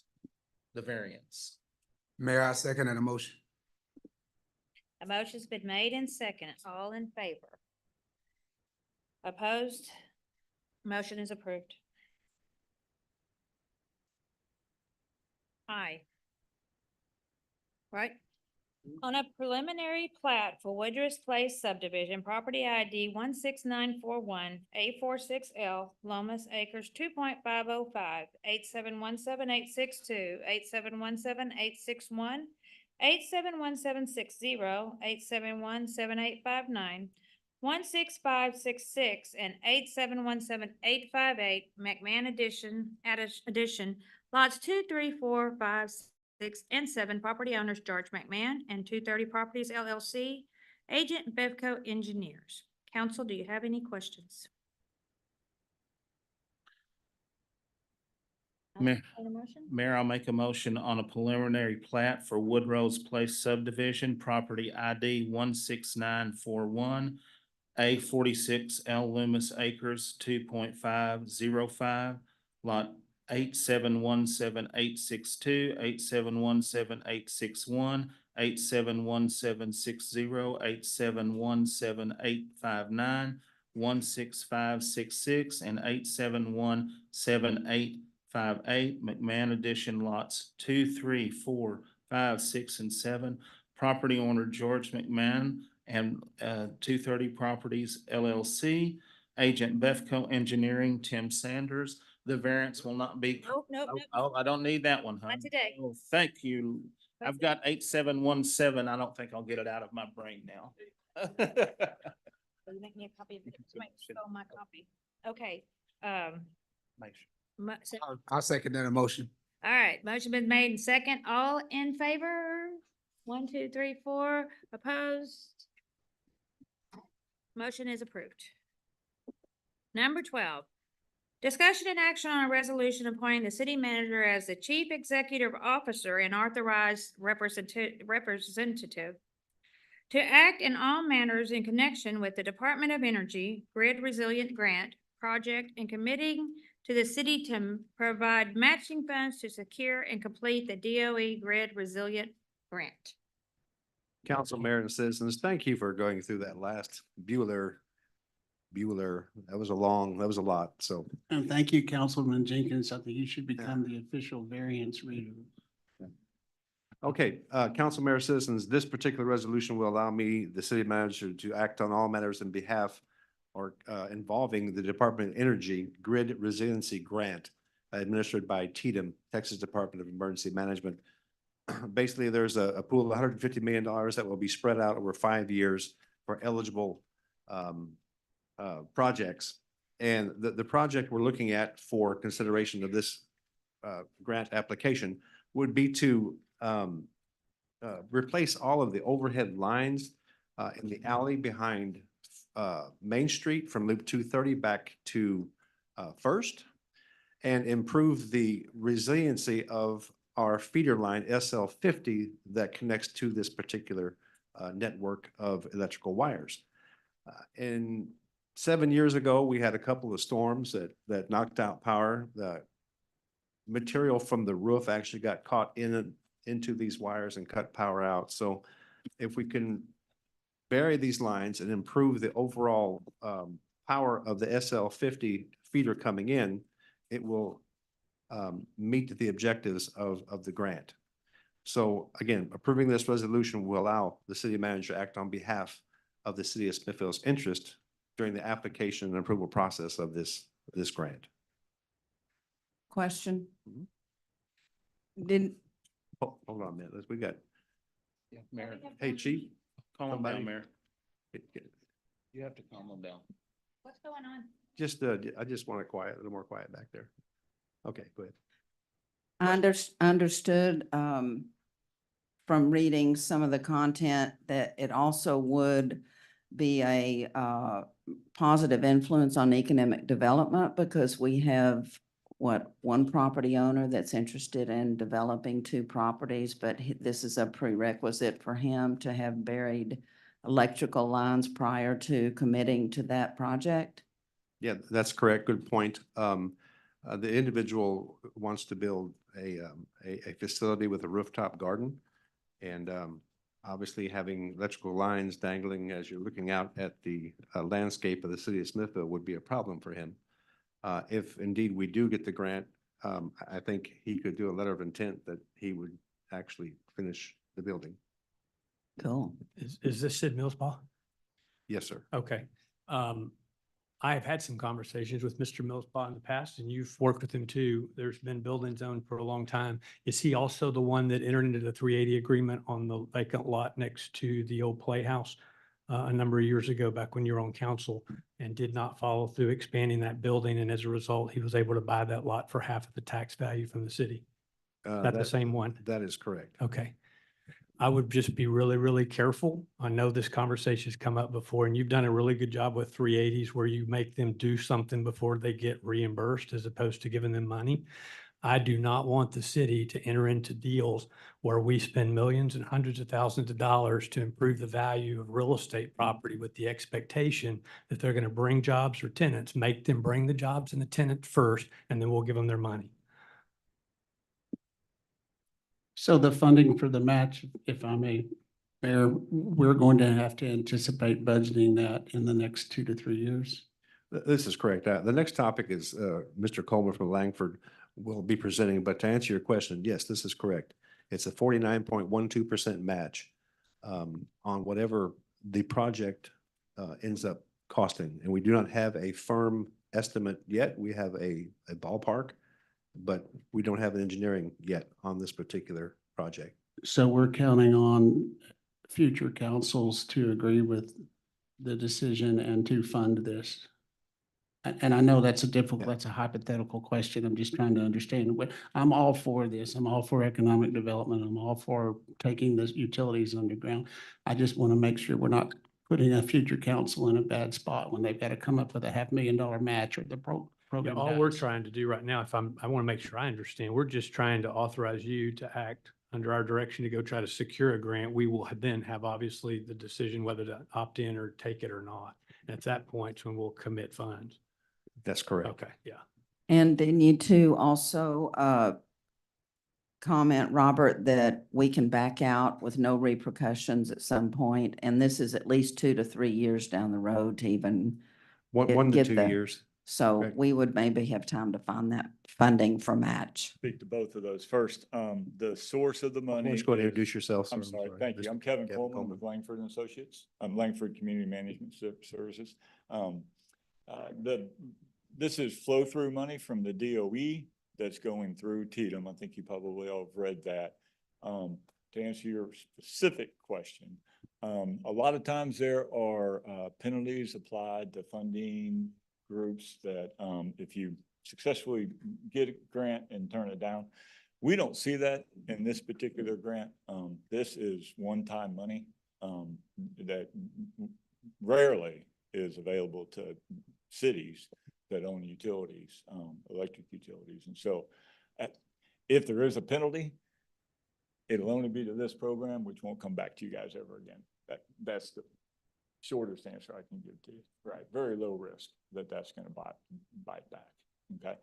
The funding piece, as we understand it, is that the state is getting the total of 160 million and $400 million in iterations over a 4-year window, right? They have placed a very, very short timeline on the grant application process. It's usually 9 months, and they've only allocated about 4. And we feel like those that do meet that threshold are going to be pretty competitive. Yeah, I wanted to add something to Councilmember Etheridge's concern about doing the 380. There's scoring criteria that if you bring in jobs, you can score a little higher. So at no point was I intending on doing a 380 with Mr. Millspaw, but if you do, there are benefits because you get a higher score. Or you bring jobs, not particularly at 380 with Mr. Millspaw, but you've created the opportunity to bring more jobs in. Well, you didn't write that 380 anyway. No, there's no, the one that, One that he's talking about, that what, you didn't author that. Voted on it. sound like a good idea. for Council member. 10 year. All right. Okay, now hold on. Robert, Gotcha. if I may ask, would this not be a capital expenditure that could qualify under a tax note? Indeed. So that could be a I'm solution. surprised that came out your mouth. I'm sorry. I'm all for spending the tax note on things that are of importance like this, and I consider this to be extremely important, particularly if we're time constrained. Is that what I'm hearing in terms of the grant application? Yeah, to get the baseline grant application in, it's the end of the month, June 28th. And so the application we'll be able to put together in partnership with the city will be the bare bones application, but that's what we need to get in and make a place. This is pure economic development to me. Well, if there's one Sid Millspaw, there's others that those lines be buried will, I think, be more incentive towards even further development and improvements through there because of this project. The bigger thing that we're forgetting is if we improve the SL50 feeder, that's the one that typically goes out that knocks out downtown. And this joint project will solve 2 masters or 2 problems. Right, so just so y'all are fully in that engagement, TDM cares about resiliency first and the ability to provide service on an ongoing basis. The community good that gets beyond that in economic development or redevelopment of downtown is an add-on to the grant. It makes the grant more attractive, but the baseline is that you're creating a more resilient electric feed to a primary part of town. Robert, I think I have a question for you. When they do this in the alley, that'll pretty much tear that whole alley up while we're working on it, and I think that's a good thing, because if you've seen the condition of that alley, this will help everything in that alley, tearing that up and fixing the electric and everything else. So there's pluses to this all across. Yeah, there are probably 16 to 20 customers on both sides of the alley that this serves. So that's where the major expense comes, plus SL50. Okay. So again, approving the resolution will allow me to act on all matters with respect to this particular grant application. Mary, you ready for a motion or do we need comments? Yes.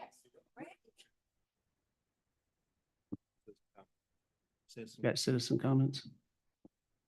I have no idea. Do we have a citizen comment? Sure, come on up, sir. And then you can sign up when you finish, please. Thank you. Robert Patillo, 606 Short Street. This is, I'm sorry I didn't sign up sooner. I didn't look very closely at what was being discussed on this matter. I'm extremely interested in putting all of our lines in this city underground. And I don't think we should do anything that would screw up doing that. So, let's get this done. Mayor, I have a motion. I move we approve a resolution appointing the city manager as a chief executive officer and authorized representative to act in all matters in connection with the Department of Energy Grid Resiliency Grant Project and committing the city to providing matching funds to secure and complete the DOE Grid Resilience Grant. Motion been made and second, all in favor? 1, 2. Motion is approved. Discussion and action on awarding a contract for grant management services consultant for the DOE GRG grant project. Okay, council and mayor and citizens, this is a requirement that you find a grant administrator. We did a request for proposals back at May 22nd in the Bastrop Advertiser and multiple listservers. We received 2 proposals, and the recommendation of the review team was that Langford Community Management Services be awarded the contract as they received the most number of points with 98 or 99 points respectively. And there's a bid sheet in your packets. Well, it's actually up here behind me. That's what the individual scores were. And we always look for experience, work performance, capacity to perform, cost. Are they historically underutilized business, so forth and so on. And Langford scored the highest of the 2 who did submit an RFP. Thank you. Madam, entertain a motion? Yeah, Mayor, I'll move that we award the contract for grant management services consultant for the DOE GRG grant to. Second. Motion been made second, all in favor? Approved. Thank you all for your vote of confidence. Thank you. Go get that money. Safe travels. Okay, I'm on. 14. Thank you. Discussion and action on awarding a contract for engineering services for the DOE GRG grant for project. Okay, council and mayor, like we did with the grant administration services, we also needed an engineering consultant to identify what the actual costs are going to be of such a project. Although we did do a request for qualifications, no one submitted a proposal. As such, at this point, we're going to have to go bid that or ask for additional proposals going forward. So you'll see this again in the coming month or so. Is Bevco not qualified? They do not do electrical. Okay. So no action taken. Correct. Number 15, discussion and action on entering into a contract with Singleton Clark and Company, PC, for the 2023-2024 fiscal year audit. Okay, council and mayor, this is to renew our existing contract with the individuals who do our third-party audit of our financials. Recommend that you do approve using Singleton Clark and Company as our auditor for the upcoming year. Make a motion? Yes. Move we approve the contract with Singleton Clark and Company for 2023-2024 fiscal year audit. Second. Second. Motion been made second, all in favor? Kathy. Approved. Discussion and possible action on updating the lease agreement with the city of Smithville, I'm on 16, right? Discussion and possible action on updating the lease agreement with the Smithville Farmers Market. Am I- No, I think we're on ESD, right? The emergency. 16. How could I skip over you two that have been back there patiently? Discussion and action on a resolution granting the consent of the city of Smithfield to create the Bastrop County Emergency Services District Number 3 for ambulance service. Please come up and introduce yourself.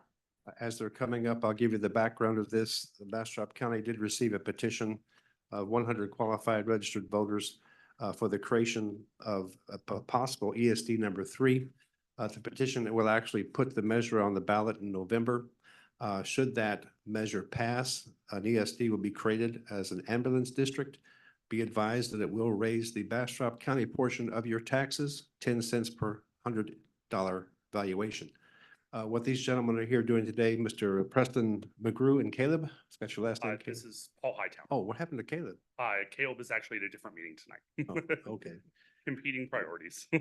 Indeed. So approving this will give your consent, we'll be able to opt in to the program. And they're going to describe in more detail, but the plans are to have 9 separate ambulance facilities. And one of those would be in Smithville. If you choose not to opt in or give consent, then if this passes, we will be on our own to find our ambulance service. So with that, Preston, do you want to take it? Absolutely. Thank you very much. Council, I am citizens of Smithville. Make sure you're speaking. I'm sorry. Make sure that's on. It's green, is that correct? You Okay. have to get a little closer. I'm sorry. Okay, sorry about that. Is that better? Just pick it up to you. Okay. Council, we're here to talk about ESD 3, as it will be commonly called. This will create an ambulance service for the county of Bastrop. Our initial proposal is for 9 stations built throughout the county. One of those being here in Smithville. You'll see proposed locations in your packets as well as presented on the board here. As part of that, our intent is to have 2 trucks or 2 ambulances in Bastrop and 2 ambulances in Elgin. What that means for Smithville, if you're not currently aware of our EMS situation, we have 4 ambulances that are contracted by the county of Bastrop. That's Acadian Ambulance Service. One of those is housed here in Bastrop. What you may or may not know, one of those is housed here in Smithville. What you may or may not be aware is whenever a call goes out in Bastrop, in Elgin, in Cedar Creek, or any other district of the area, the Smithville truck is the first one to be pulled for coverage in other areas. So what that results in is the crew spending about 25% of their time here in Smithville and 75% of their time in other areas covering 911 calls. What we're trying to do is increase the amount of ambulances in other areas of the county so that we can leave that Smithville truck here to respond to emergencies in Smithville. And we're also adding coverage down in Rosanke to come up and cover into Smithville if that Smithville truck were to be on another 911 call. So ultimately, it would increase our ambulances from 4 to 11, and this would be funded by the Emergency Service District. Any questions? I have a question, please.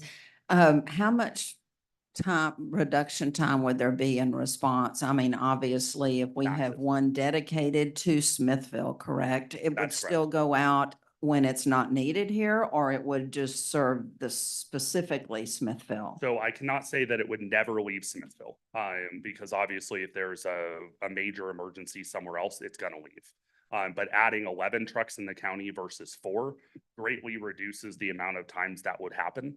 It also allows us to provide better coverage to Smithville if that were to happen, so that your truck may be coming up from Rosanke or another truck is posted in Bastrop to come over and cover, versus a truck coming from Elgin or Austin or Round Rock, as has happened multiple times throughout our tenure here. So I can't say that it will never leave Smithville, but the incidents will be greatly reduced. And I understood the response time currently can be up to 30 minutes to get an ambulance to Smithville residents if those trucks are elsewhere at the time. And that should, generally speaking, reduce that time substantially in most cases, That's correct? correct. The other thing this will do for the county as a whole, so having 4 ambulances in the county, that means if you have 4 911 calls in Bastrop County, there are no ambulances in this county at all. That happens about 30% of the time is the best estimation that we can have. So 30% of the time when you call 911, there isn't an ambulance in this county. What that results in is massive response times. When your coverage ambulances are coming from Austin, Round Rock, I've had them come as far as Gerald. And they're responding to Smithville. That's a long drive.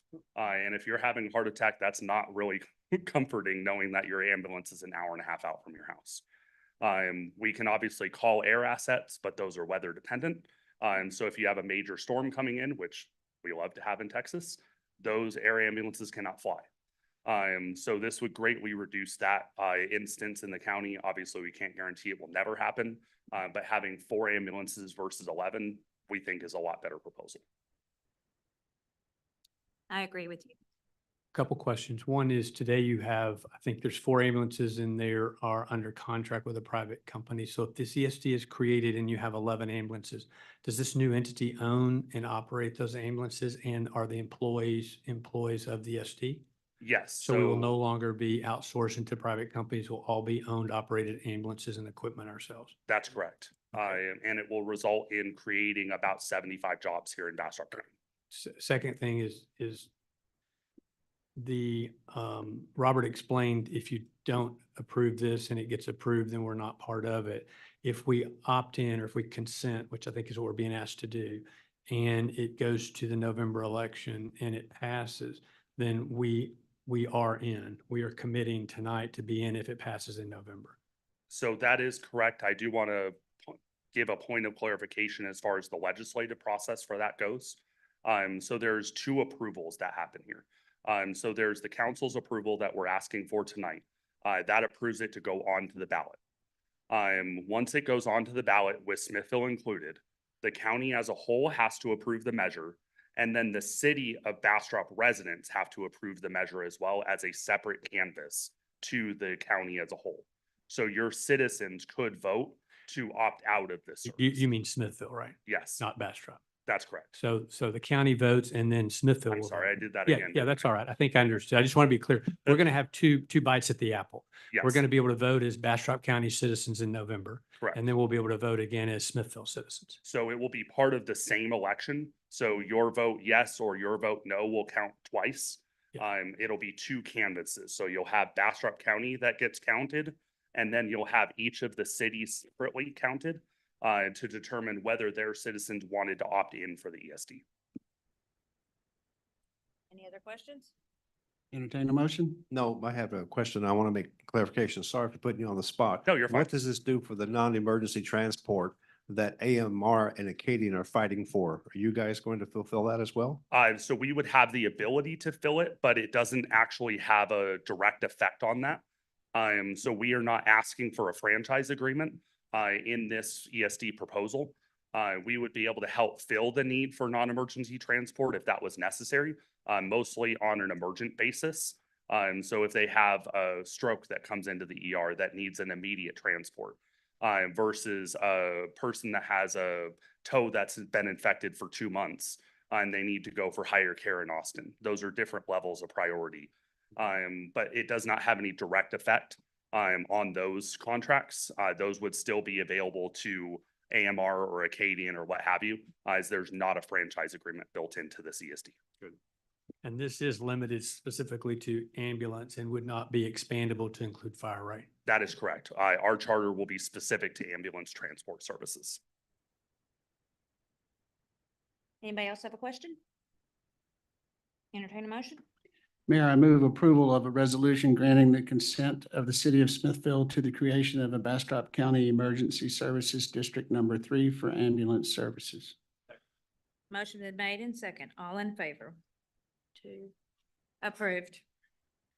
And for anybody who wants to know, tomorrow at our Smithville Noon Lions Club at Pockets, they will be there again to answer questions and to share their information. So please join us tomorrow at the Noon's Lion Club at Pockets at high noon. Thank you. See you tomorrow. Number 17.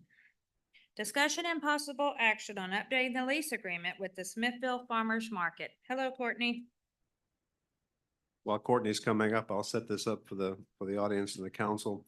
The current agreement expires June 23rd of this year, and working with Courtney and Ashley and myself, we've created a draft agreement for your consideration that will be for a 2-year term, $75 a week for a leased space between the Chamber of Commerce and the Green MKT caboose. Okay? Did you state it was the nonprofit? Yes, it is a nonprofit. Nonprofit, so these are the rates for a nonprofit, and they have obtained their profit status since last time we spoke.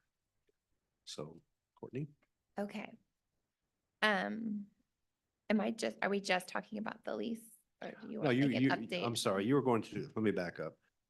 Per the prior agreement, Okay, Courtney was supposed to do a quarterly update, and through the end of this agreement. And the new agreement, this is not a requirement unless the council decides otherwise. But right now, this is, will be her last quarterly report back to the city council. okay. Do you still want me to state my name? Everything, Courtney Dyer, Smithville's Farmers Market. Okay, so just to kind of remind everyone, this is our mission statement at the Farmers Market. That we're more than just a market. We are all about connection and serving our community. We are here for you as the city of Smithville. So a little update, these are just some photos. A little update, in 2 weeks, we're celebrating our 1-year anniversary of opening. It's crazy to believe that. In that year,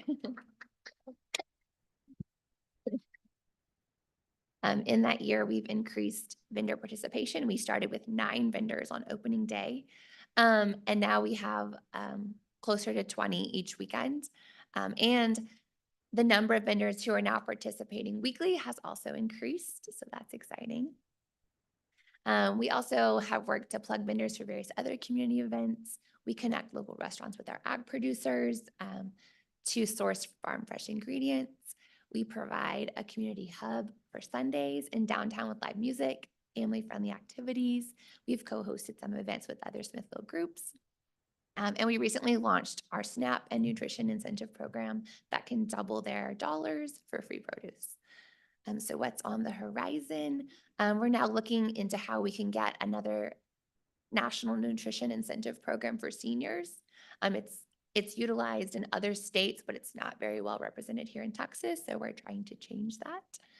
And then we're also looking to launch a big support local campaign with other Smithville businesses, organizations to start collectively promoting this town, its charm, and its happenings. So onto our leasing terms. Okay, so on the left side, these are our present terms. We've been paying a weekly rent of the gazebo at the standard citizen rate. And then we've taken the rent for the pavilion, 6 months worth of that. And we've been putting that towards advertising and promoting of the farmers market.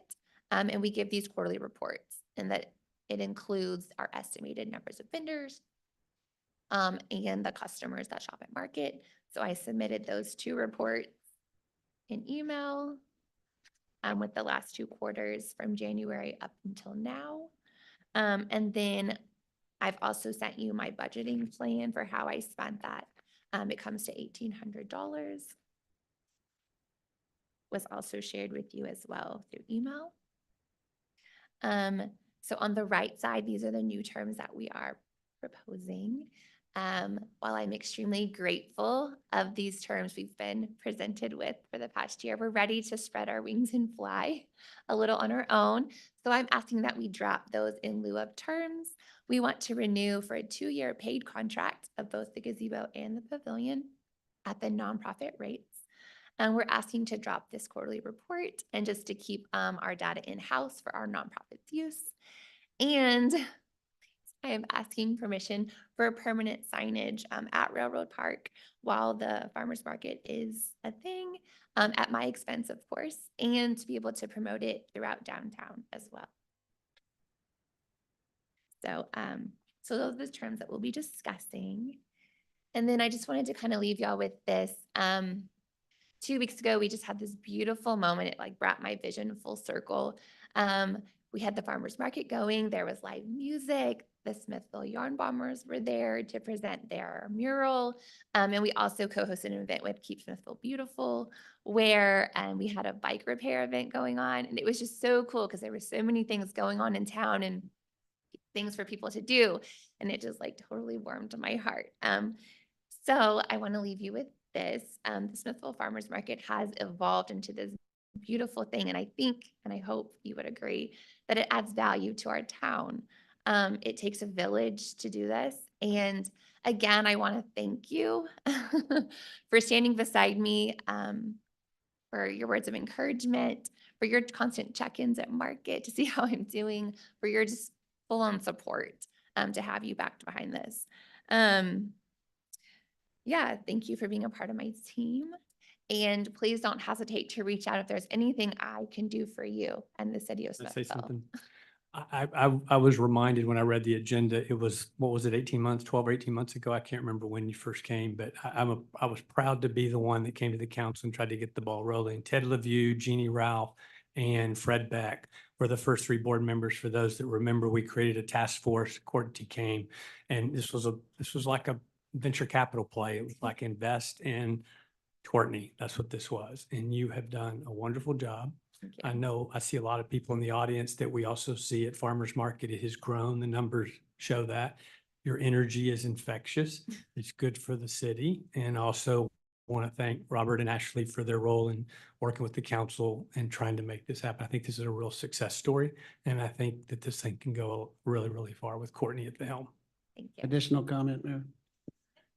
Just to echo what Councilman Etheridge said, this is a very proud moment for many people in the town, and I think particularly on the council, because we've had a lot of support, and to see this is a success story. And when a city can do something like this to encourage it, to the point that you're so successful, you're coming back and telling us, I don't need you anymore.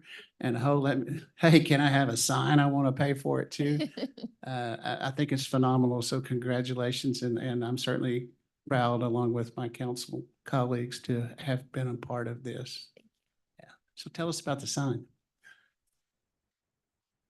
I just want some signage. You just want a sign? I just want a sign that says that we're here and we're here to stay. That just kind of helps get people. There's still surprisingly some people who don't realize we have the farmers market. Because I meet lots of people who come and they're like, is this your first time? We're like, oh yeah, I didn't even know. Like, we've been here for a year. So just still getting the word out there. So spread the word. I do have a comment. I've been to the market most of the time, and one thing I notice, even when something just doesn't go exactly right, somebody doesn't show up, the electricity might be working right. You always find a way around it, and you're always good to your vendors and you're good to the customers that are there. And that's very important for our city. Well, the love you have for the farmers market shows. And so a lot of people are invested in you to make sure you succeed. And so we appreciate all your enthusiasm, and I look forward to see what you do in the future. And people are talking, and I appreciate all your hard work because it does show. And the people that are invested to make sure you're a success, we are 100% behind you. So thank you for your hard work, because it is your baby. Courtney, one more Courtney? question. Oh, excuse me. Yeah, just Go one ahead. more question. If you were willing to share, I've heard a rumor that you may be working on a big event this fall. Was What am I working on this fall? the gala? Oh, yeah, our nonprofit, we're trying to plan. We might be pushing it to spring though. You might what? Push it to the spring. Okay, so that's more of a part of the 501c3 fundraising arm of it. So you're expanding Yeah. beyond just the market itself, and you're trying to really live the vision of the 501c3. Oh, absolutely. Okay. Courtney, what was the update? It was before I was on council, and I think I was at this meeting, but weren't you adding or working with Ashley to allow some of the vendors to cook at the rec center? Yeah. And how's that going? And can we get an update on that? I just passed on the names of everyone to Ashley. She wanted to handle it. So I just gave her a list of who was interested and told the vendors to reach out. So I'm not sure. If anybody's using it or not yet. I'm not Okay. sure yet. But that's a great component, and I'm sure it can do nothing but, help increase the vendors who want or need to cook a little something on site. Absolutely. So that's exciting, but your numbers look good. They sure have gone up from January to now. So congratulations. So exciting. Mayor, I make a motion that we approve the contract for the lease agreement with Farmers Market as presented, and also ask the city manager to work with Courtney and try to find a reasonable, solution for signage there at the park. I'll second that motion. Motion has been made second. All in favor? 1, 2, Kathy? Opposed? The motion is approved. Thank you. Thank you, Courtney.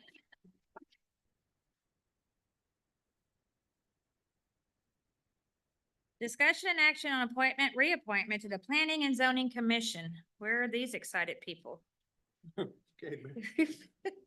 Okay, Mayor and Council,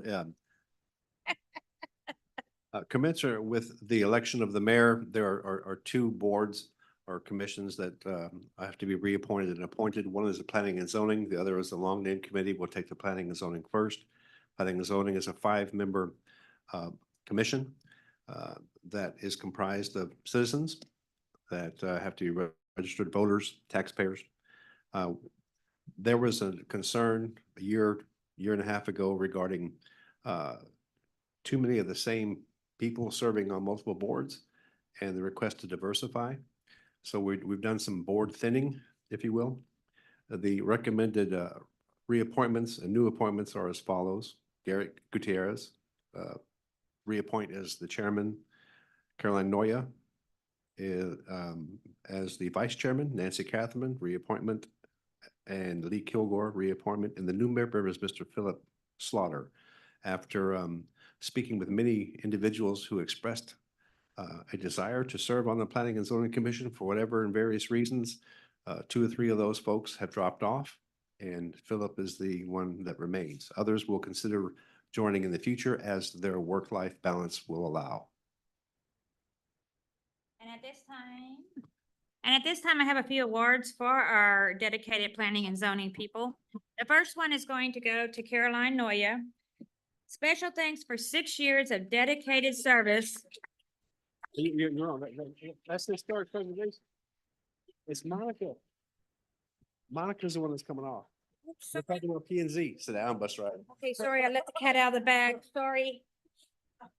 So I want to thank Monica for her service. She served on multiple boards.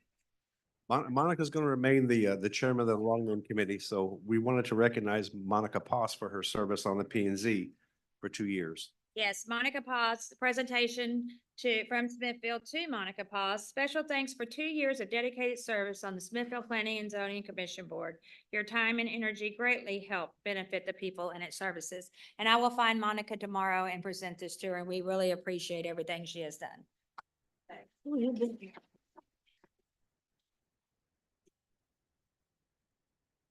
Sorry about that. So I'm looking for a motion to approve the individuals for Planning and Zoning Committee. Mayor, I make a motion to approve the appointments and the reappointments to the Planning and Zoning Commission. A second? Motion been made and second. All in favor? Motion is approved. Discussion and action on reappointment to the Historic Preservation and Design Standards Committee. So you want to give them their plaques now and I can talk about the committee? And guess what? Surprise. Smithfield appreciates Miss Caroline Noya. You are a hard worker. Special thanks for 6 years of dedicated service on the City of Smithfield's Historic Preservation and Design Standard Advisory Committee. Your time and energy is very greatly appreciated. Thank you.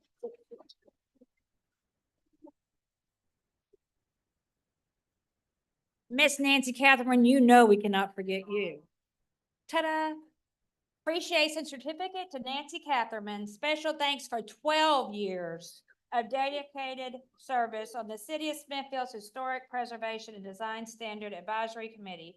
Your time and energy is contagious, and I appreciate you always showing up for every meeting. You always come prepared, and I truly appreciate you, Miss Nancy.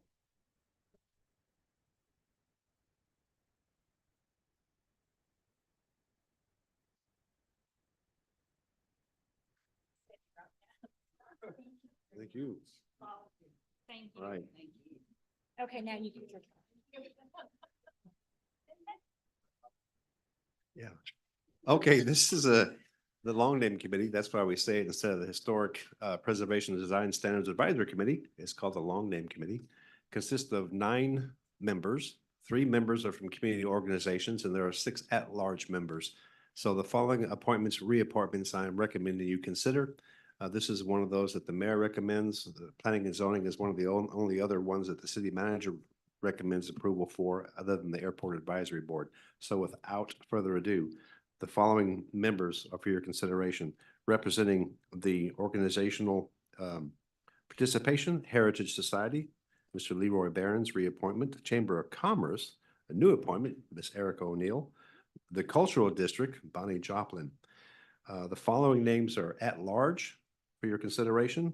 Monica Paz, chairperson. Victoria Allen, reappointment. Walter Winslet, reappointment. Charles Diltz, new appointment.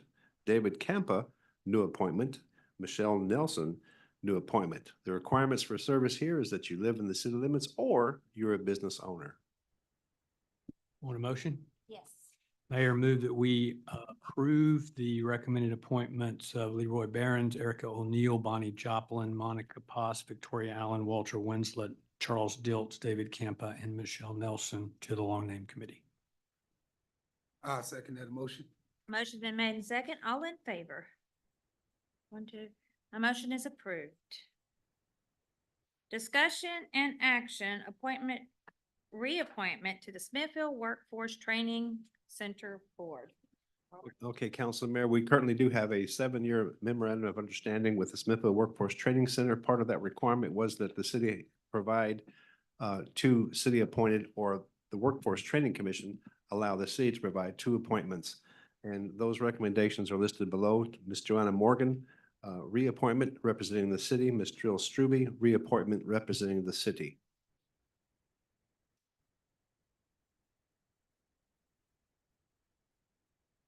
That's it, guys. We're looking for something else for me. Entertain a motion? Yes. We took a breath. Go ahead. I move that we approve the reappointments of Joanna Morgan and Jill Stribby to the Smithfield Workforce Training Center Board. Need a second? I second that motion. Motion been made in second. All in favor? 1, 2. It is approved.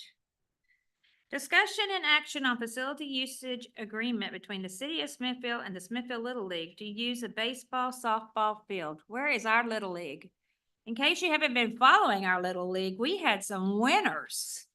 And I appreciate all your hard work to get them little winners, their little rings, their little awards. I appreciate all of you, and the fields look great. So come on, you have to show some energy like Miss Courtney did. So both y'all, come on. Mr. Butler, Todd, you're not shy. Kayla, who else is here on my board? Come on. Courtney, you're going to have to show them how to be excited. Okay, Council Mayor, this is up for consideration of approving a facilities use agreement between the City of Smithfield and the Smithfield Little League organization. We've had a long term relationship with this organization. In fact, one of the first initial agreements was in 2008, and we kind of thought it was time to dust off that agreement and update the terms and conditions.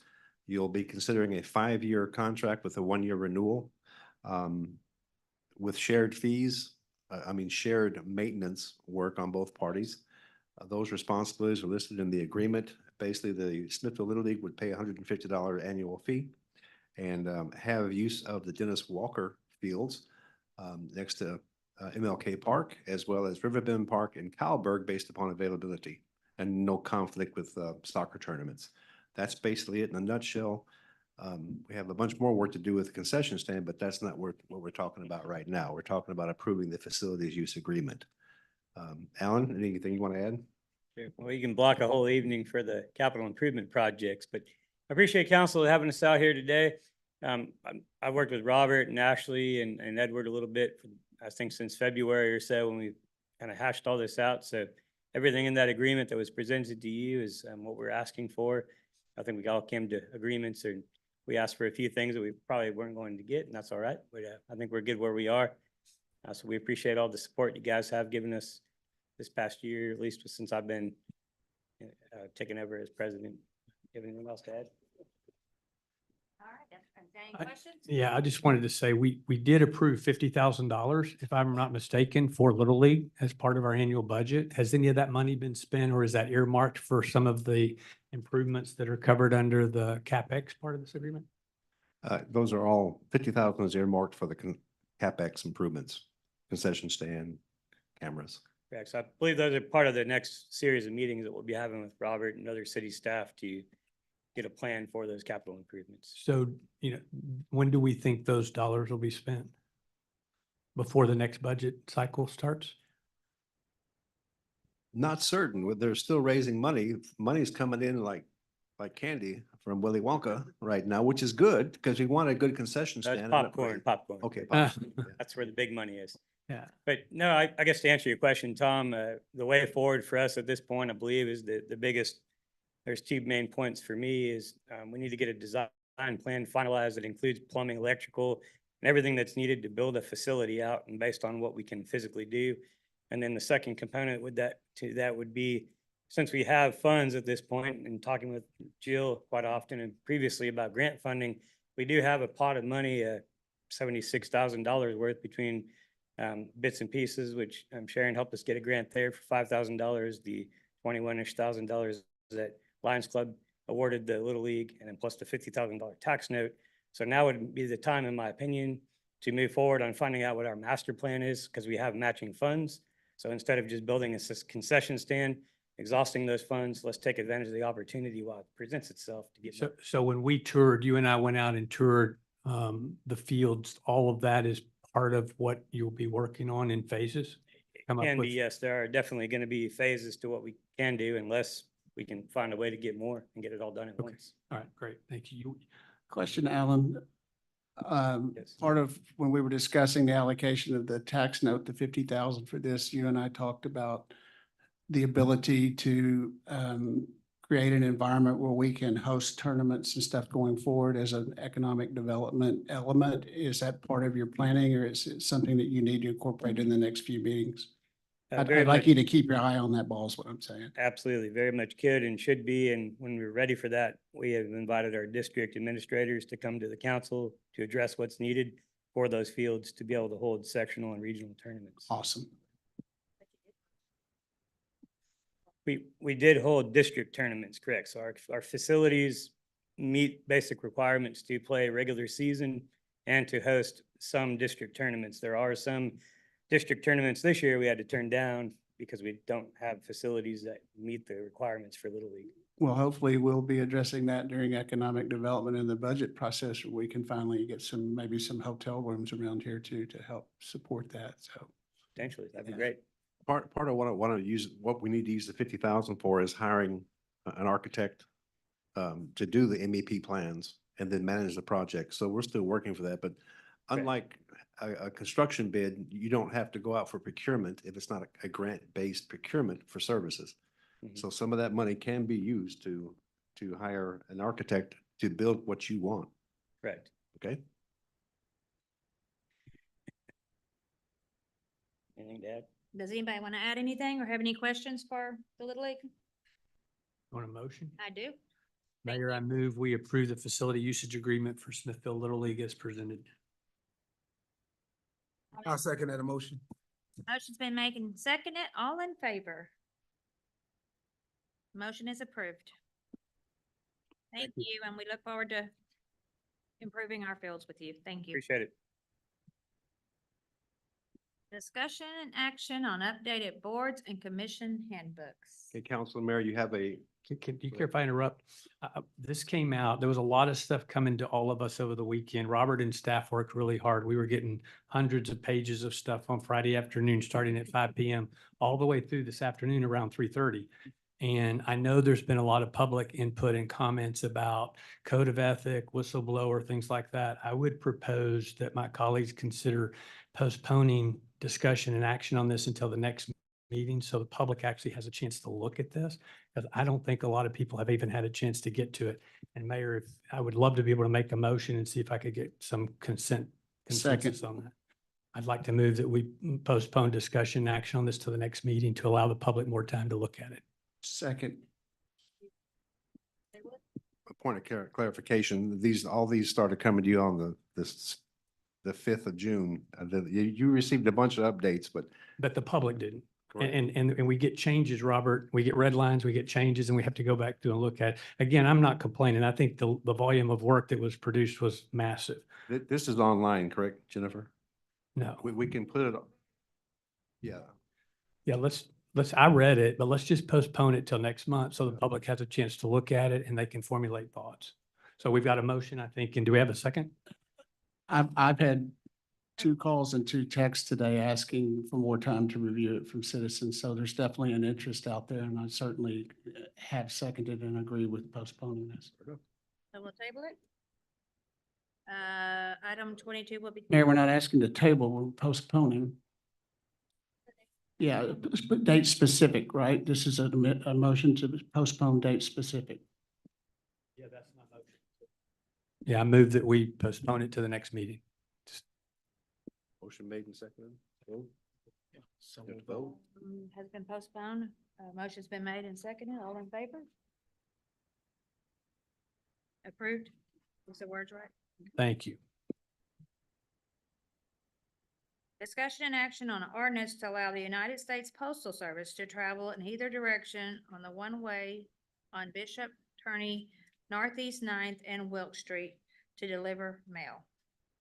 Yes, Council Mayor, this would be in contradiction to our ordinance, but the fact remains that it's a one-way street and the post office drives on the wrong side of the road. The steering wheel's on the right.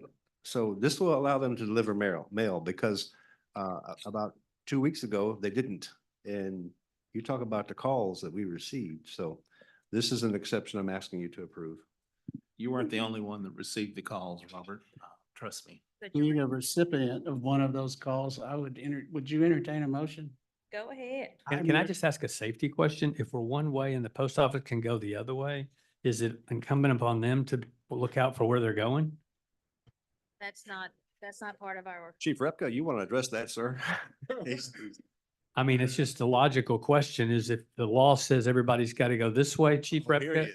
and the post office can go the other way, is it incumbent upon them to make sure they're looking out You for have to oncoming come- traffic? You have to come to the mic. You have to come to the microphone. Sorry.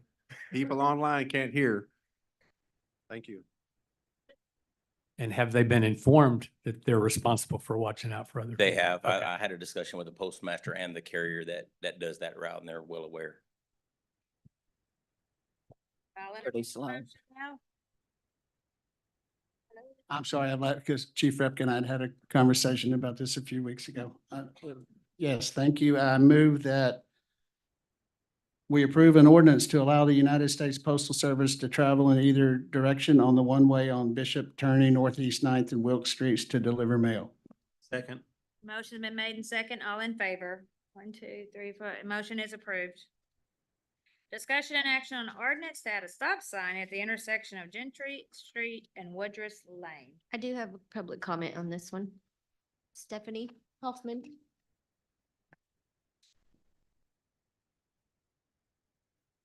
Hi, Stephanie. Will you please state your name? When you get to the mic, please.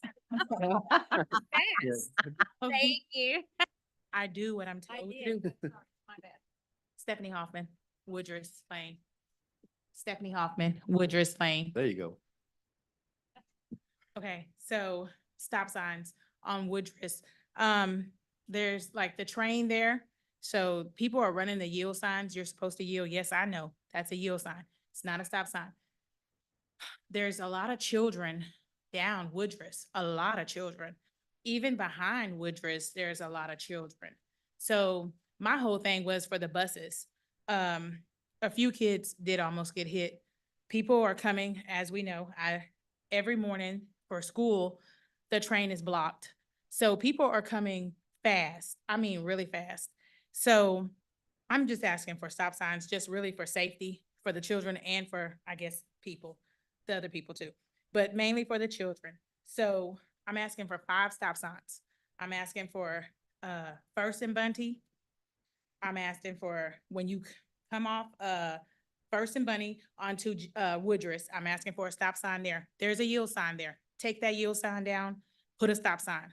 I'm asking for First, coming down where they just built, I know it was Mr. Sampson's apartments, but it's Fonda, Drisdale, and then it's those apartments. I'm asking for a stop sign there and a stop sign across the road. I'm asking for a stop sign when you come down Gentry onto Woodruss.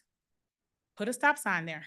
It's a yield sign. Take that yield sign and put it down. We can do it as of today on MLK, and I've been here all my life. Today was a mess. They're putting up on MLK these new, yes, ma'am, today was a mess.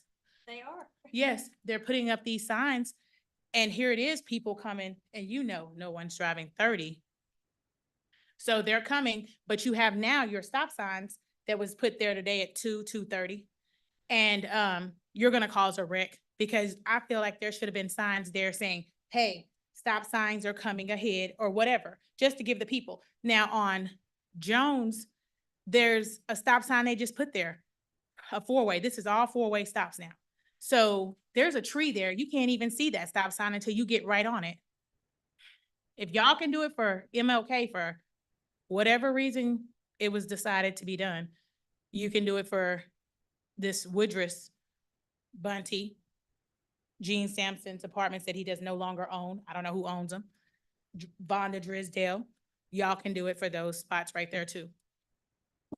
I mean, isn't it about safety for children? That's what I'm looking out for.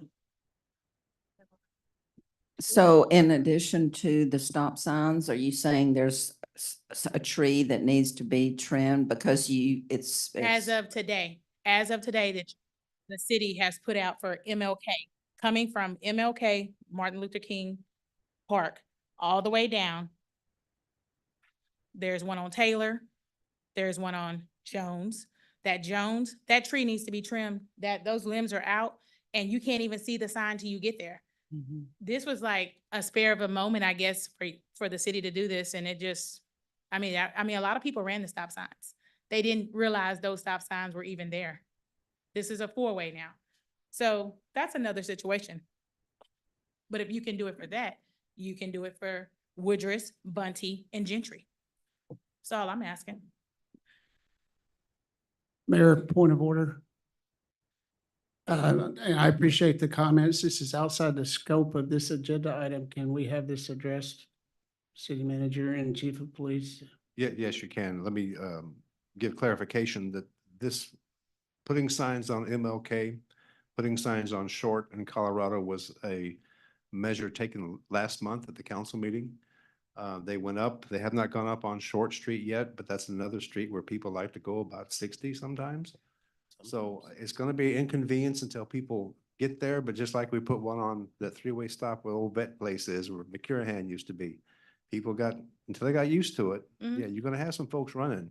And I just hope nobody don't run into the back of me, but Yeah. yes, we're gonna have some folks running. I get it. I got it. Councilmember Jameson's, we can only take action on the one stop sign as it's on the agenda, but we can certainly put the other locations for consideration. So the my next month. agenda, yes, my agenda when I came up here and spoke to you and Jennifer was for Woodruss, Yeah. Bunty. You said, let's go around, let's put it around that whole area so we can have safety.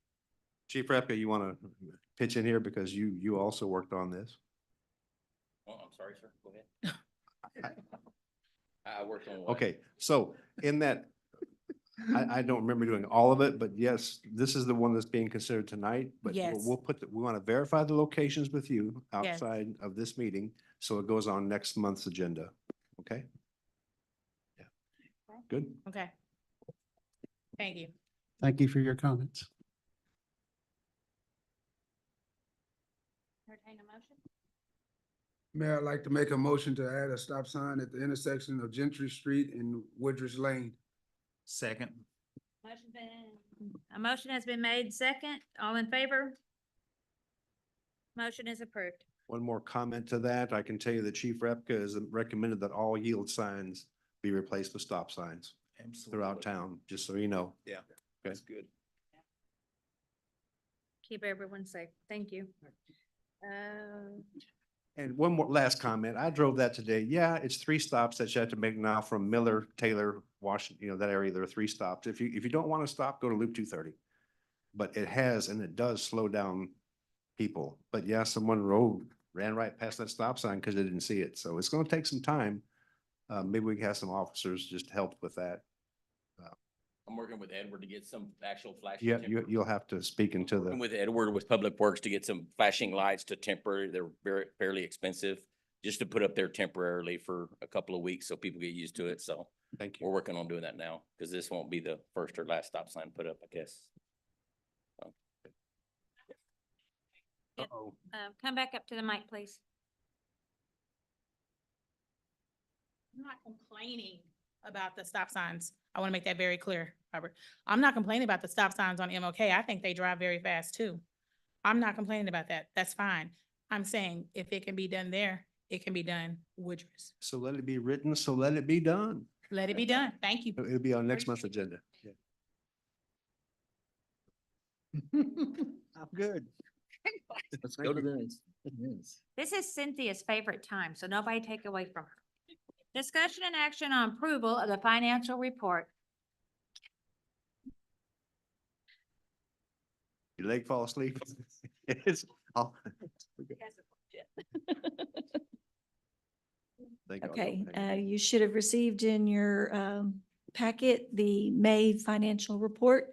As you can see, overall, our revenues are exceeding our expenses currently at the time between utility and general. General still looks good. Utilities continuing to improve. Will continue as summer months come in for the utilities.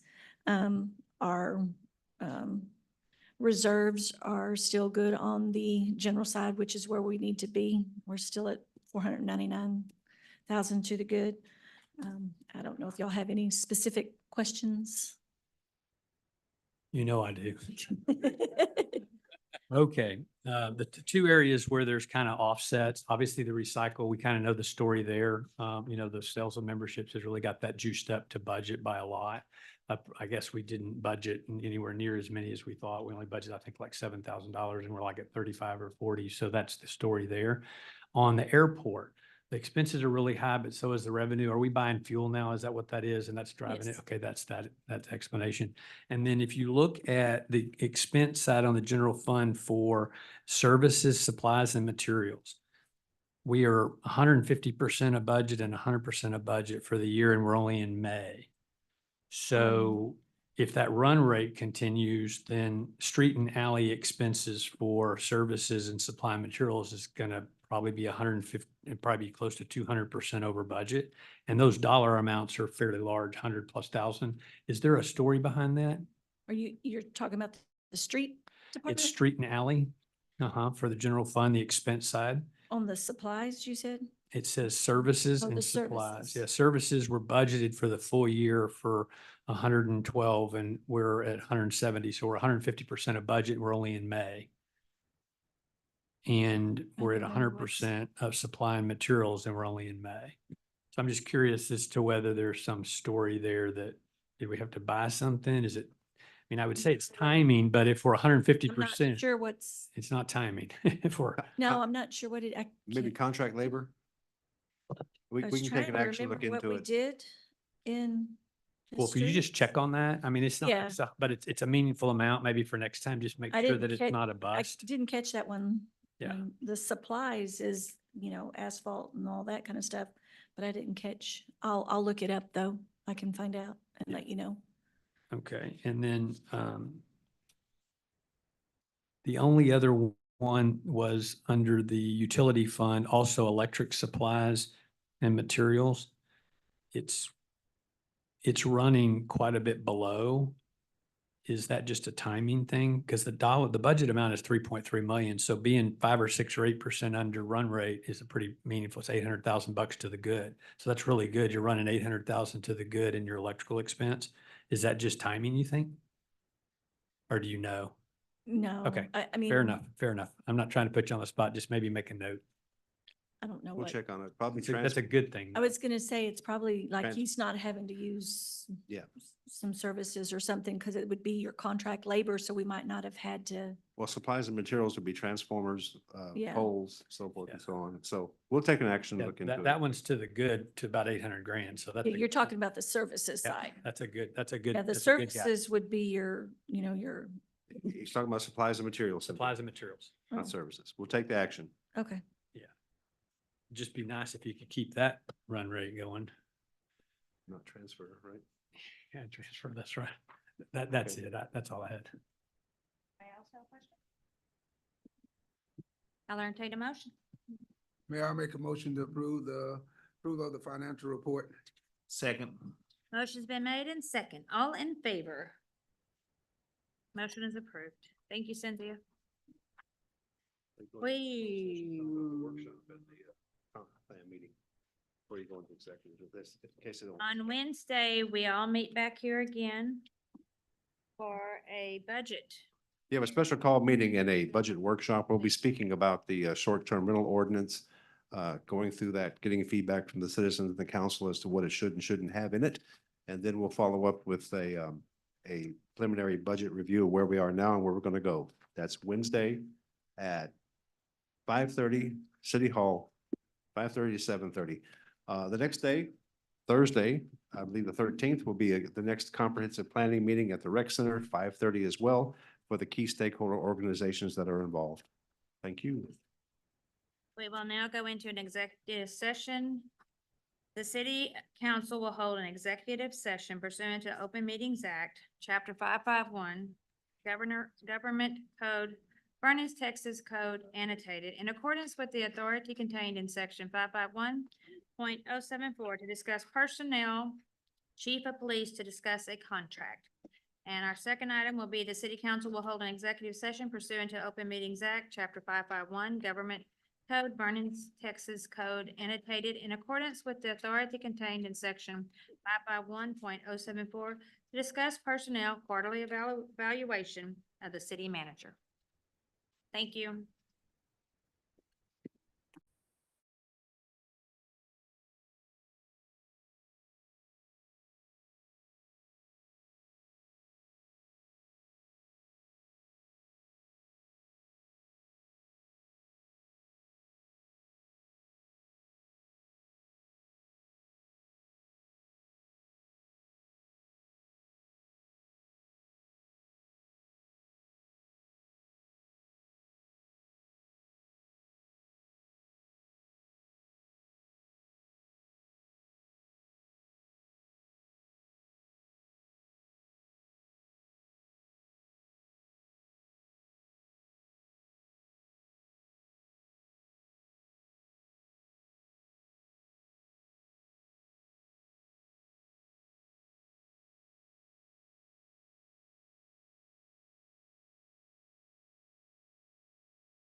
Discussion and action on results of executive section. No action taken. Meeting is adjourned.